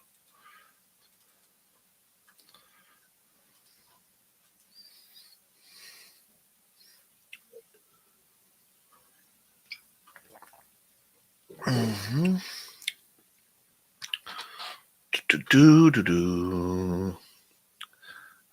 Auto cat box? What's an auto cat box?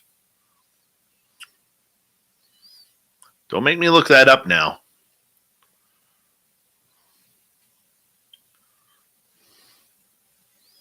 Cindy Johns from Southwest LA, aka Cajun Country, or that would be Southwest Louisiana. Welcome to SOR Chat. Cajun Country. I bet you there's damn good food there. Seriously good food. Triple Ack, how you doing, buddy? Good morning to you.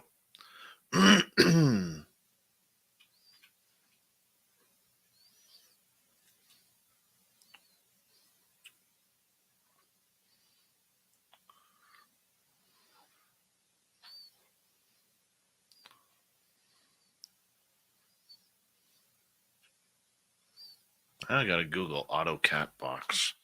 Auto cat box. Are we talking like kitty litter? That's what I see when I Google auto cat box. Or are we talking AutoCAD? No, I don't have AutoCAD. I don't even want to go there. That just scares me. That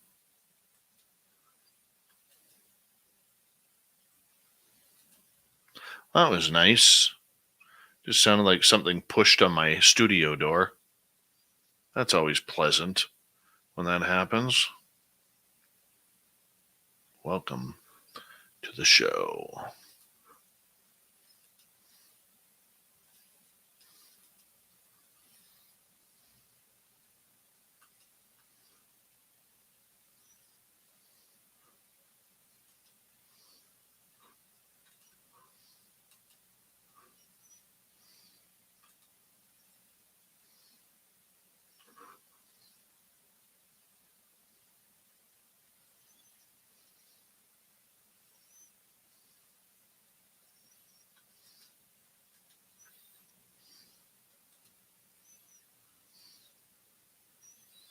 Would you look at that?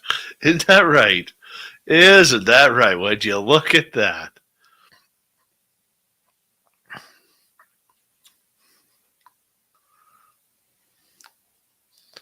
What's time?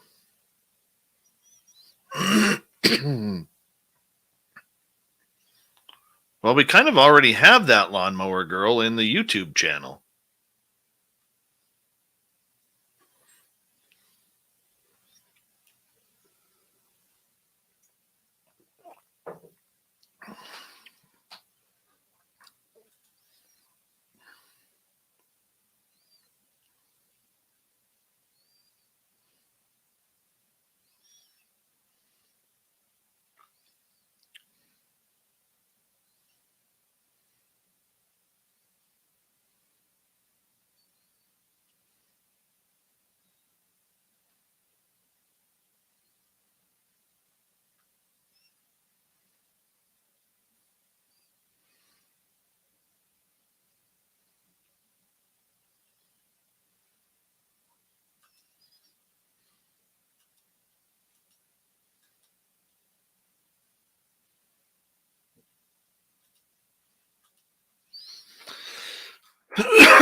Just got to type a message here.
Let me just do this quickly. All right, get rid of that. And let's see what's happening. Okay, that one's done. Let's get to the next one.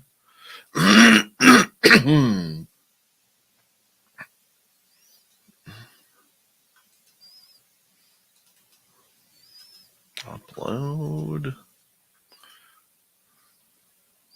There we go. Dave, did you go to the barn? Yeah, I did go to the barn, and yes, I did see the guy up in the stairwell. He was in a pretty good mood. He had lots of Jack Daniels to drink, lots of cigarettes to smoke. He was in a good mood. Nicholas Shaughnessy, we need an emergency dink update. Hit Duke up for that, man.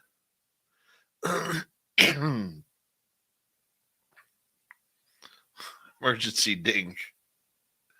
Oh. Might have to make a t-shirt about that.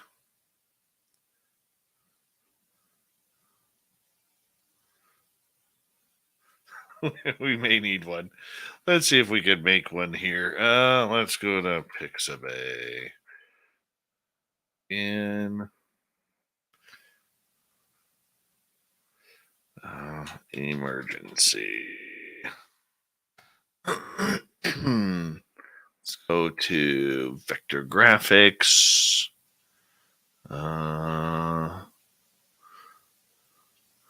Let's see here. I'll show you guys what we're looking at here. We're going to make an emergency dink t-shirt right now. Hold on. You guys could all be a part of it. All right. So under emergency, this is what we have. See if there's a logo here that kind of... See, the problem that we have here is we don't want to upset firefighters or emergency people because of the dink. You know, we don't want that. And we can't put a dink on a t-shirt because we're not looking for a dink. We're calling the guy a dink. But if we put a fire truck on there and put dink on there, or something like this and put dink on there, that's gonna that's going to, you know, rub some people the wrong way. Sure as shit, we're definitely not putting this one on. No masks. So we need some help here. Look at them goddamn bots again. Report. Porno. All right. Report. Porno. Okay. Report one last time. Porno. All right. So we need to we got to figure out how we're going to do this. Is anybody seeing any logo that you like? Can't use a fireman's helmet because not all firefighters are like that. If we put dink across here, say we use this one and put dink across there, that ain't going to work either. We got to be careful with this.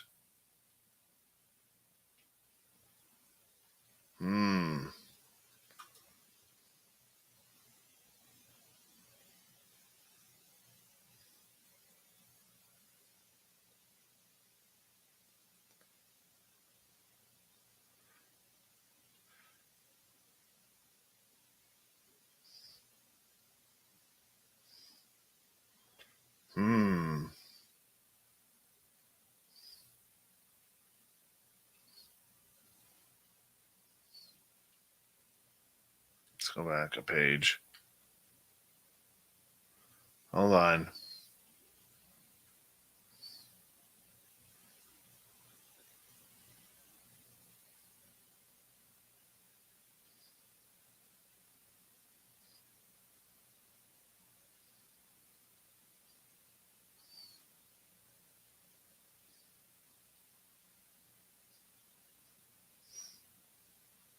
Well, they can do what Peter says. Let's just type in dink. Nothing. Nothing.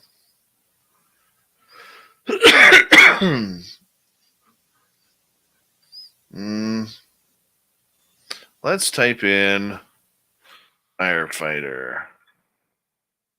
See what happens here. I don't want to use any of these because I really do respect firefighters. Just not the emergency dink.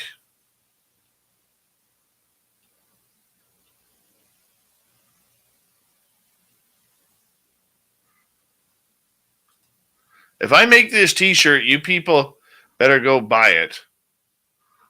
Hold on. What's the right side, bottom, first page? This guy? Oh, that's one photo.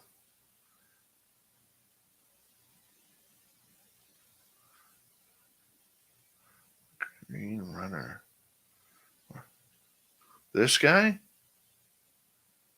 No. I wouldn't buy that.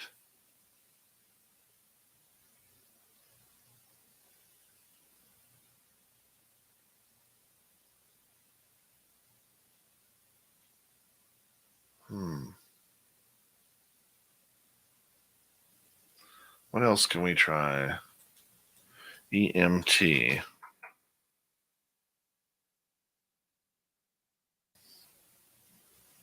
No. Nothing there.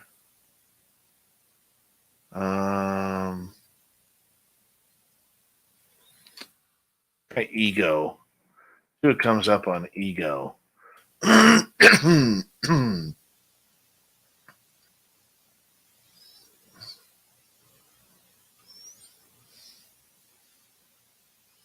All right, let's go back to emergency. See what we got. Try a different area here. Let's try illustrations.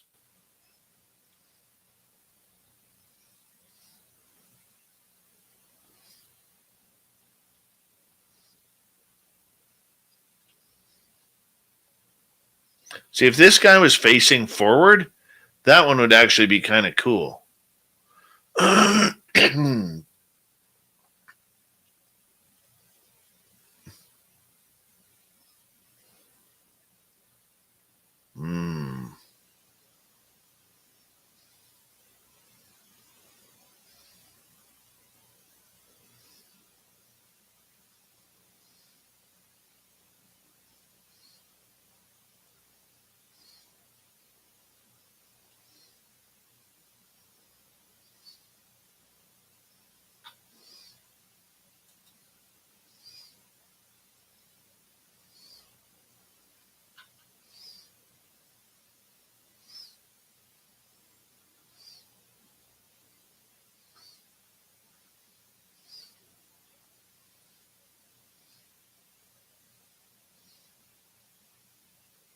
Oh, this one's not bad. Oh, that's for coronavirus.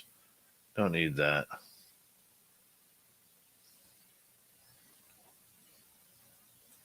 Oh, what's this one? Crisis response? But that's a crisis guy. That's almost funny. We're almost there with that one.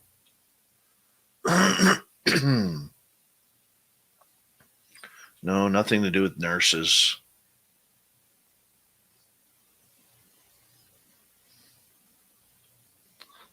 Gotta be careful there. But he wasn't a doctor. That's the thing.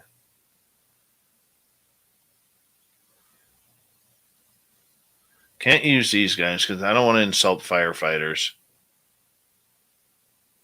It's got to be the right one.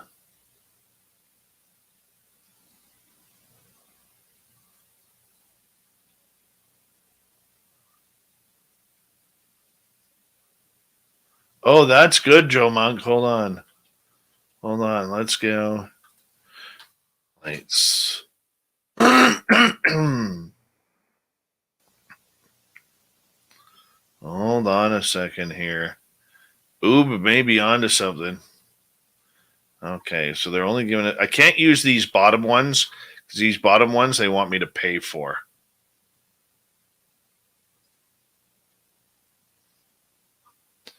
That is just too small of one right there.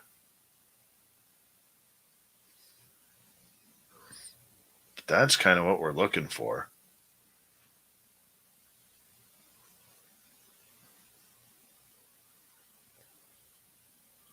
That's just too small. We got to find a bigger one. That one's too ugly. Well, it looks like an upside down pot holder. Hold on.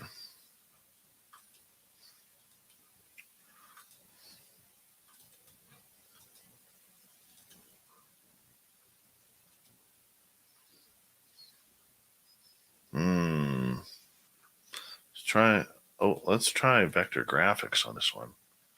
Hold on. No.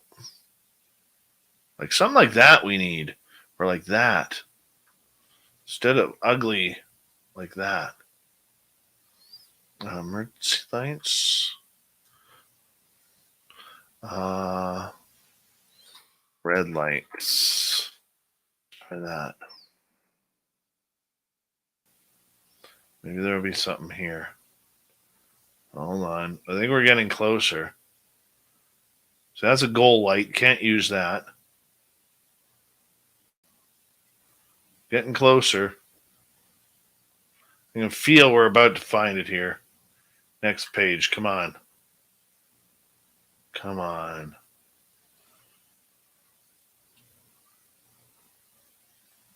Oh, that one's close, but that's a goal light. Oh, can't use that one either. Gosh darn it.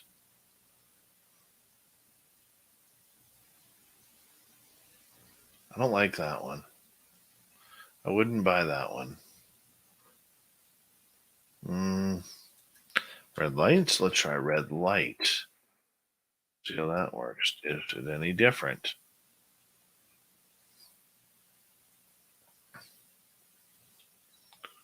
Oh, wow. Again. It's like 4 times already.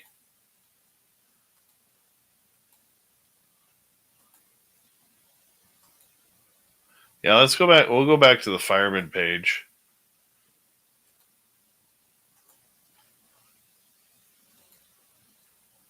So let me get rid of this last one here.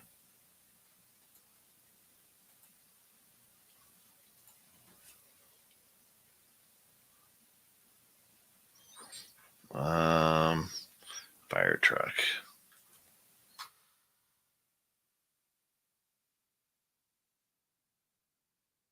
Give me the red light. Really? That's it? Let's go back to emergency. All right, let's find a red light here. See if they got one here.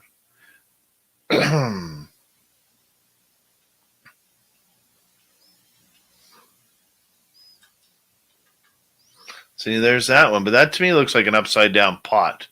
Doesn't look like a red light. And this one, it's too bland.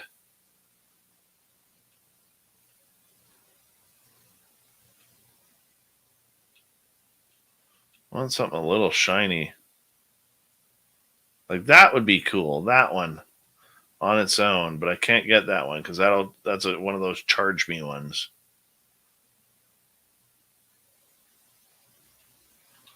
Yeah,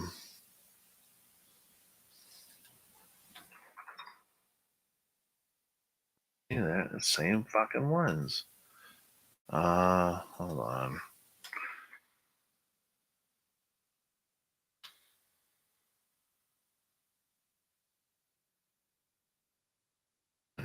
Don't need a JPEG. I need a PNG.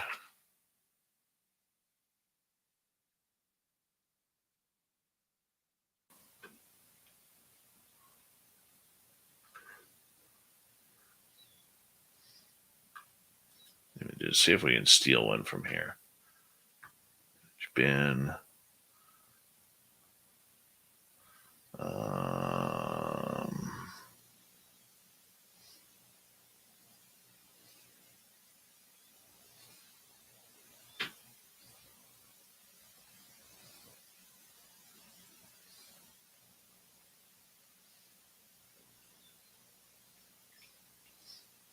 Looking for PNG ones.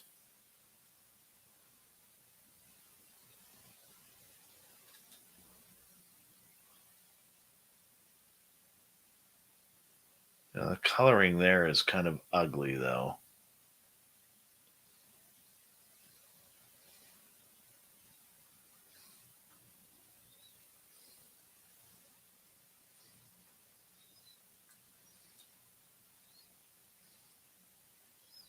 PNG tree.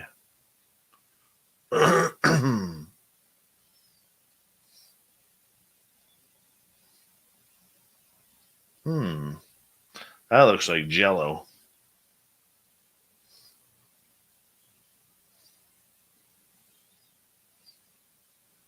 Just not the ones that I'm looking for here. That one's all right.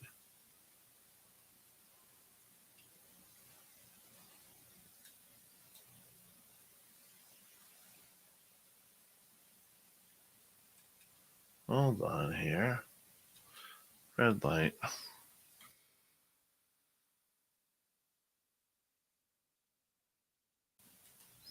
That might be the one.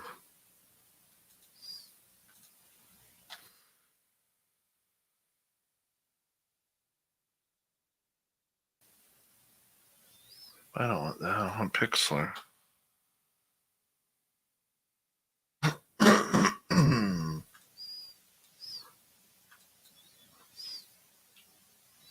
Oh, where'd our red light go?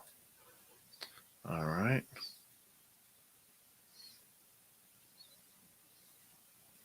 Oh no, this is. You know what? You know what that's gonna do? That's gonna show this background. We can't have that.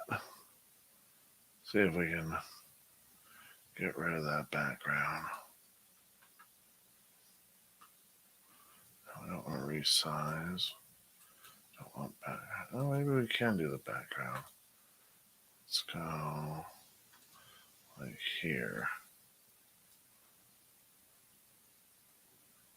No, that ain't gonna work. Can we cut it? Range and style. No. Cut out. Let's see if we can cut this out. Oh, we didn't want that. Back. Undo. Let's go remove. There we go. Now we're getting places.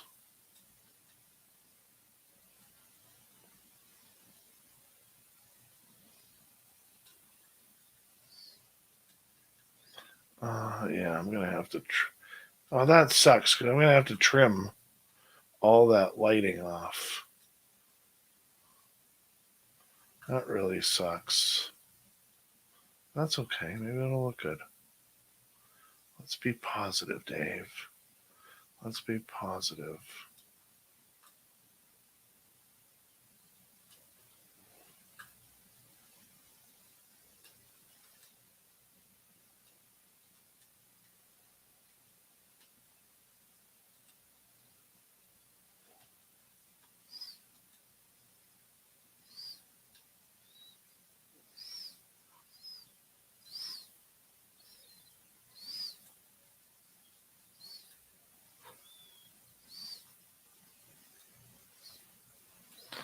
Let's do there, so let's go. Where are we here?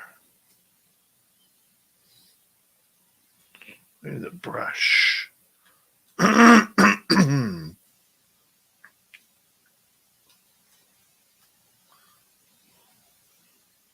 worked out well. I don't know what I did here. What Sam hell did that do?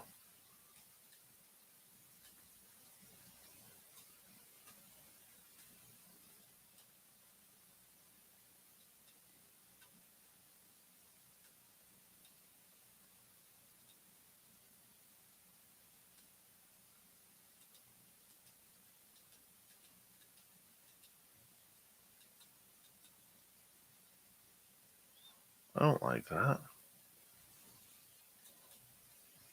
There we go.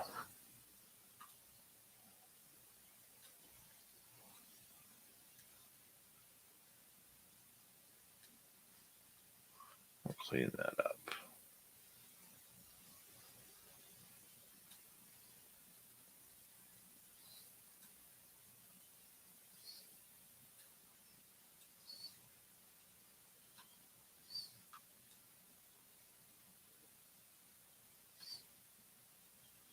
Oh, it doesn't look good. I'm killing it. Fuck this. I'm killing this damn thing. Ah! Damn it. I don't like that. Gotta find a different picture. All right. Emergency red lights.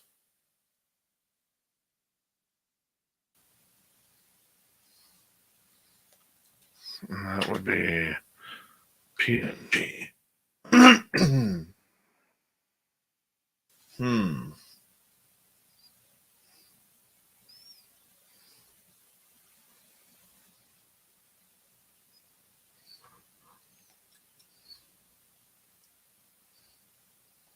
That one's too sloppy.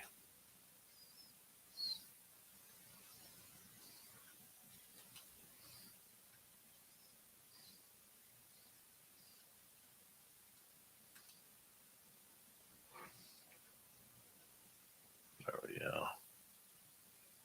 Or that one. That one looks cool.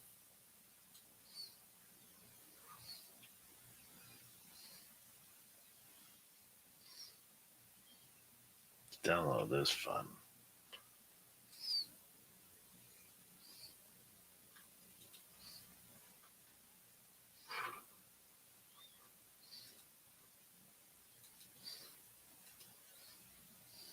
Again? Really?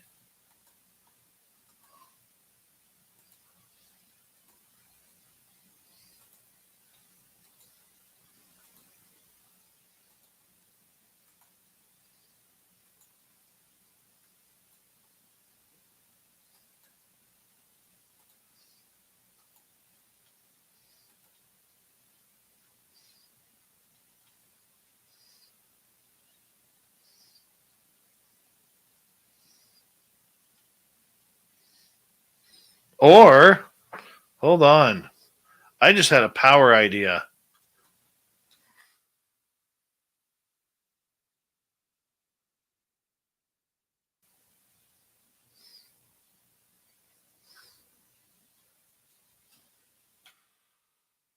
Thank you for the flashlight idea. Hold on.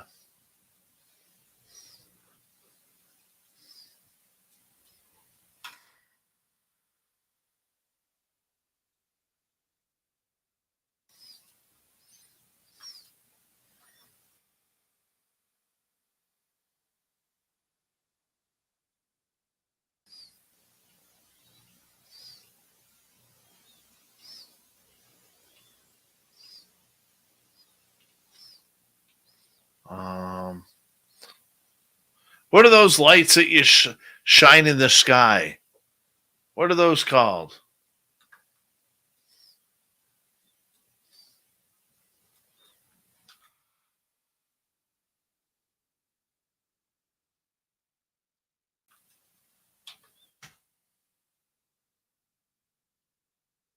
That.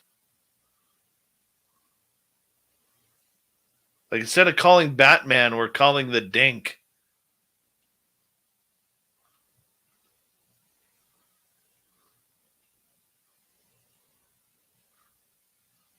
Spotlight.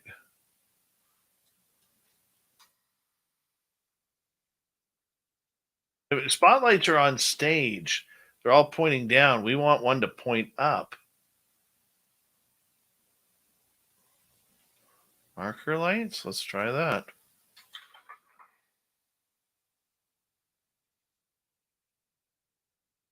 Definitely not them.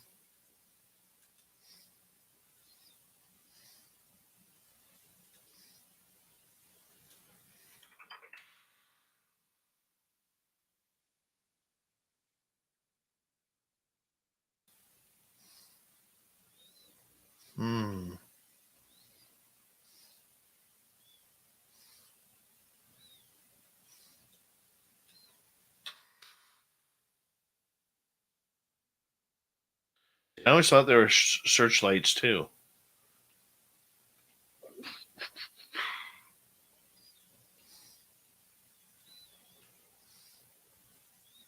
See, something like that we want. See if we can find something here. Searchlight. Spotlights. Let's try a spotlight.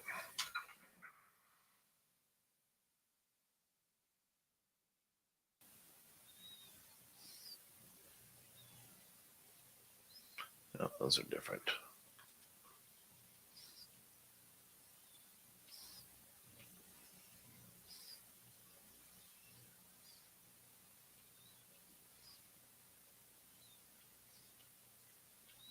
No. No. Where is?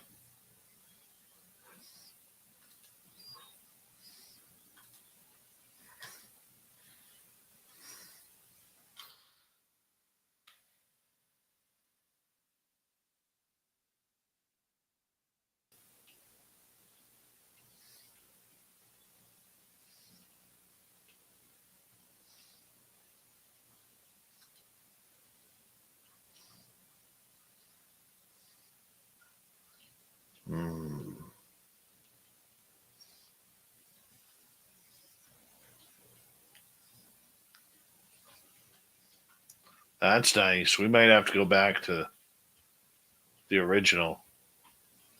We might have to go back to the original thought here.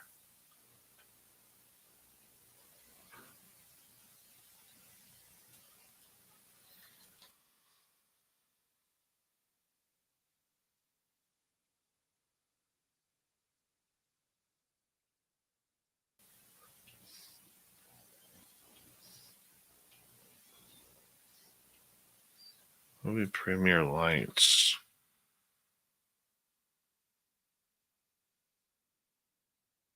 Nope, just a camera. Premiere lights.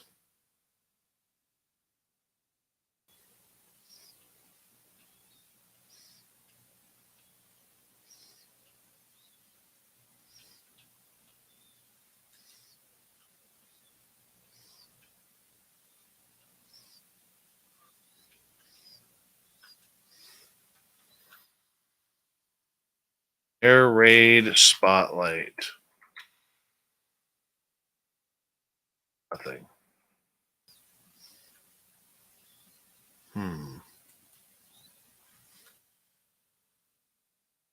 Skylights? No, those are different.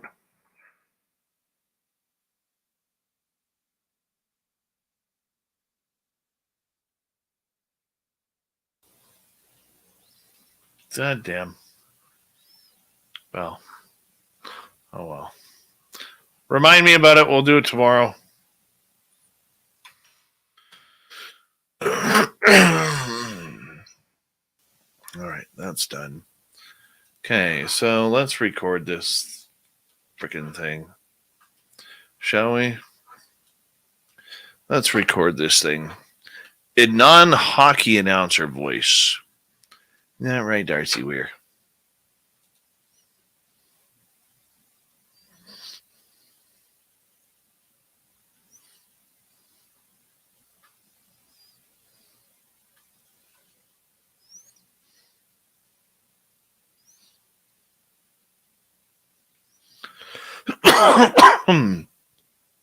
All right. Coming down in 3, 2, 1. During the same year in which the X-15 missions were underway, NASA and the Brookings Institution commissioned a report titled "The Proposed Studies on the Implications of Peaceful Space Activities for Human Affairs."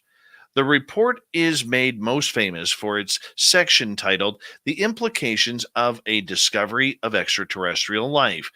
This section examines the potential implications of such a discovery, most notably that some information should be withheld from the public.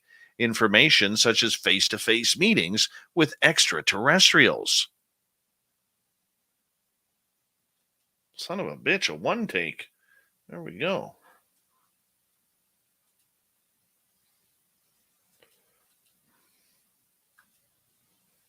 There we go. Enlarge that a little bit.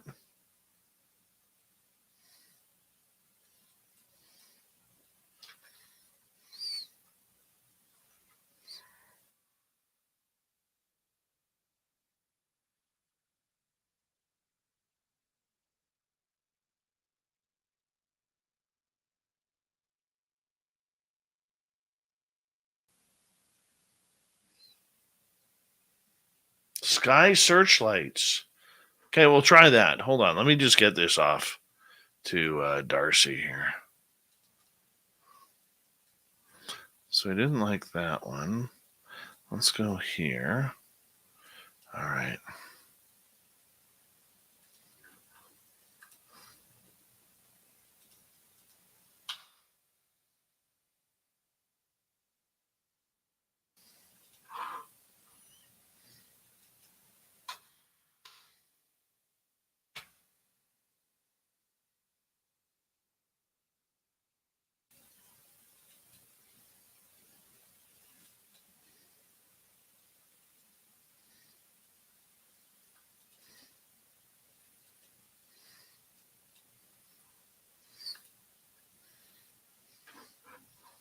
Okay, sky searchlights.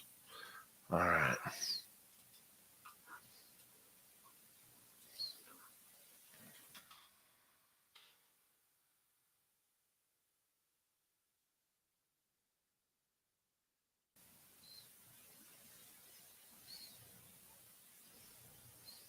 That's what we're looking for right there. So not with a dishwasher on it.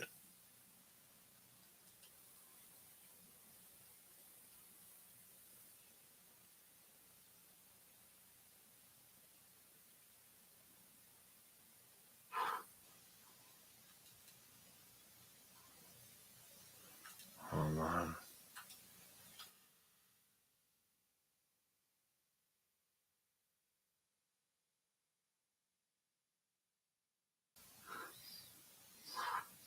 All right, come on, give us something here.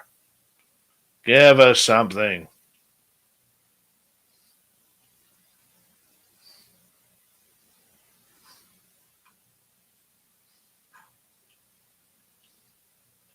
That's what we want right there.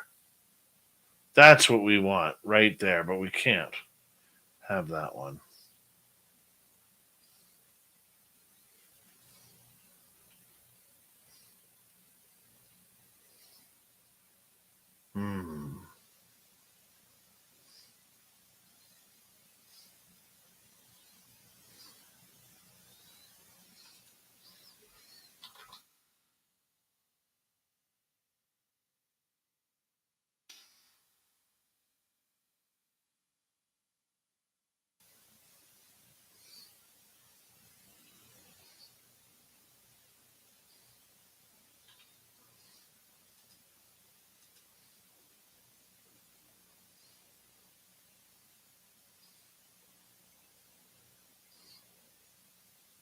Hmm. That'd be a good emergency dink right here. Hey, Sovereign Farts. What do you think of this guy right here?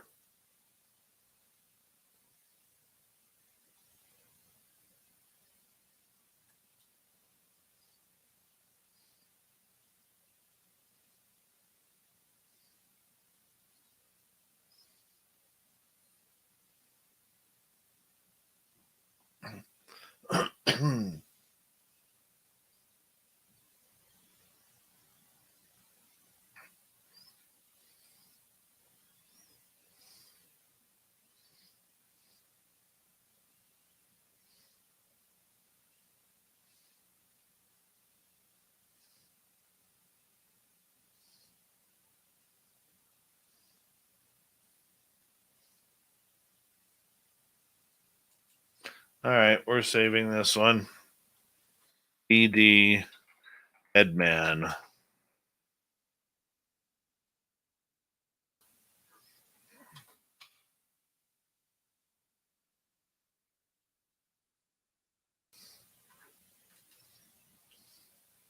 This is pretty conspicuous.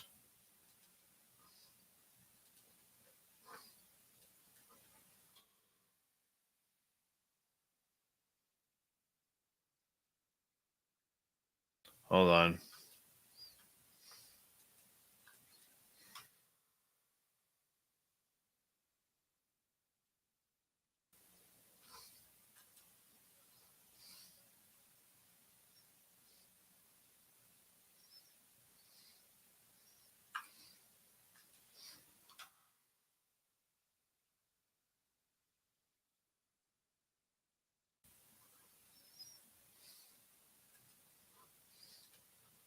I have a plan here. Hold on.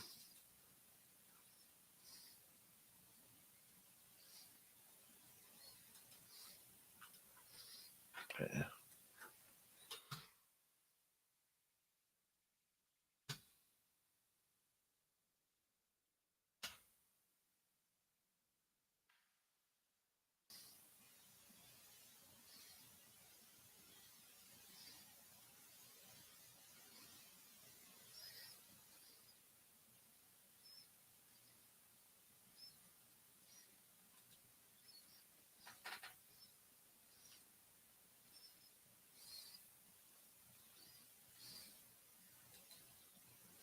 Nope.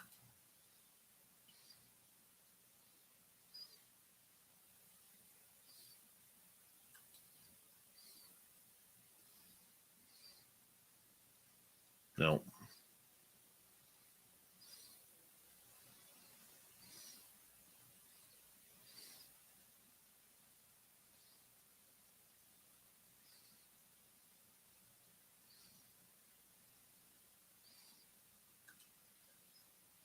There we go.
That looks off.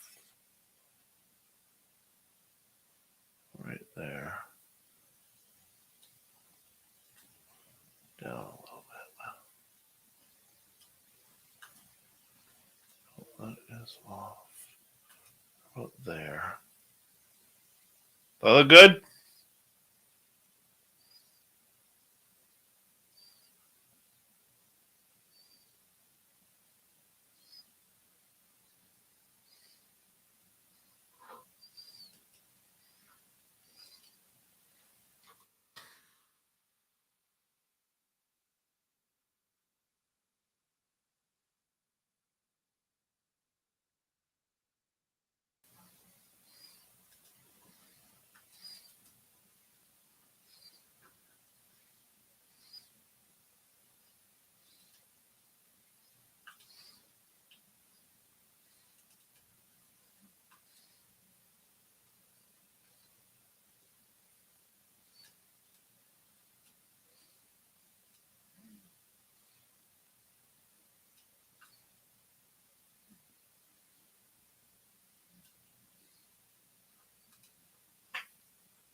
What do you think?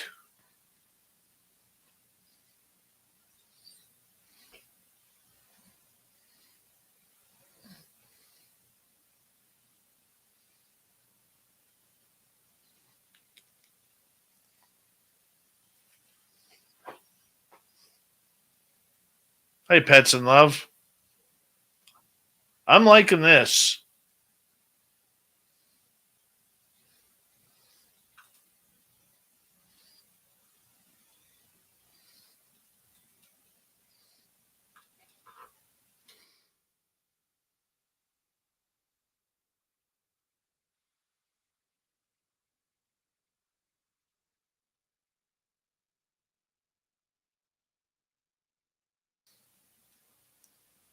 What the hell is that one?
I like that. Andrew Cold, how you doing? What do you guys think about that? Or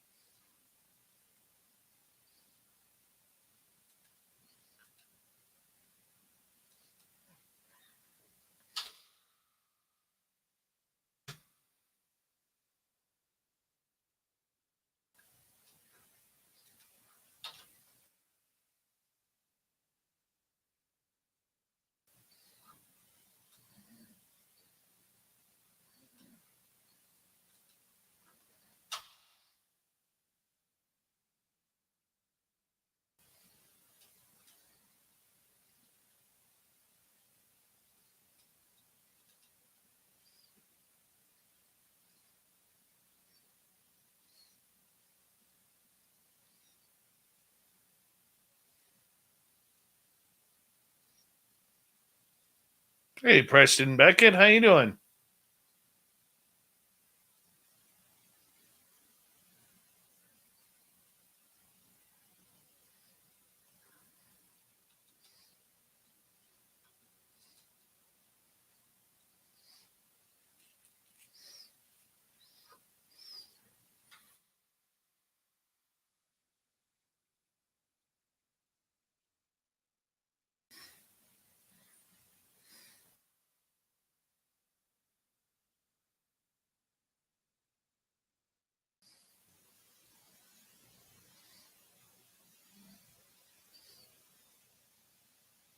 Oh, those are nice.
Not going to be able to see that.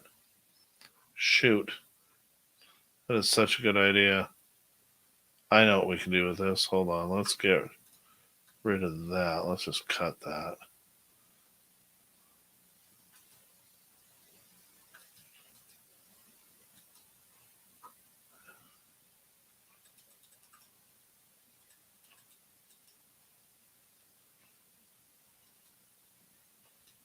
Let's template. Let's get rid of this. Then let's go.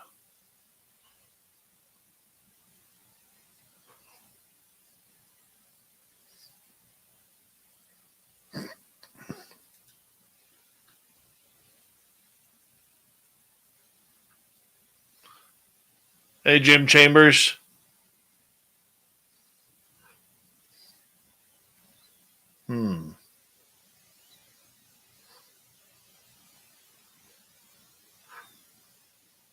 Well, let's save this. For now. Save that for now. I gotta go to bed. My brain's starting to hurt.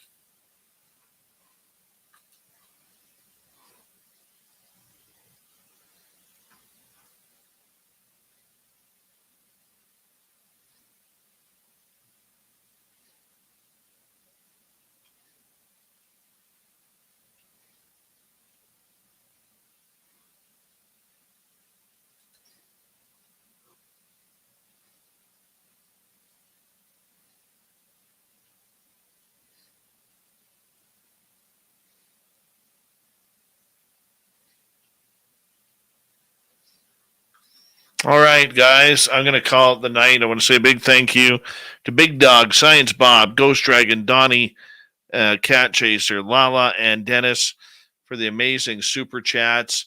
Thank you for a wonderful, wonderful night of radio. Tomorrow night on the show, Max Hawthorne is here. We're going into the ocean for sea monsters. Yeah. Including Megalodon. Talk to you guys tomorrow, okay? See you later.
Stay healthy, my friend. You too. You need bail money, give me a call. Always, Dad.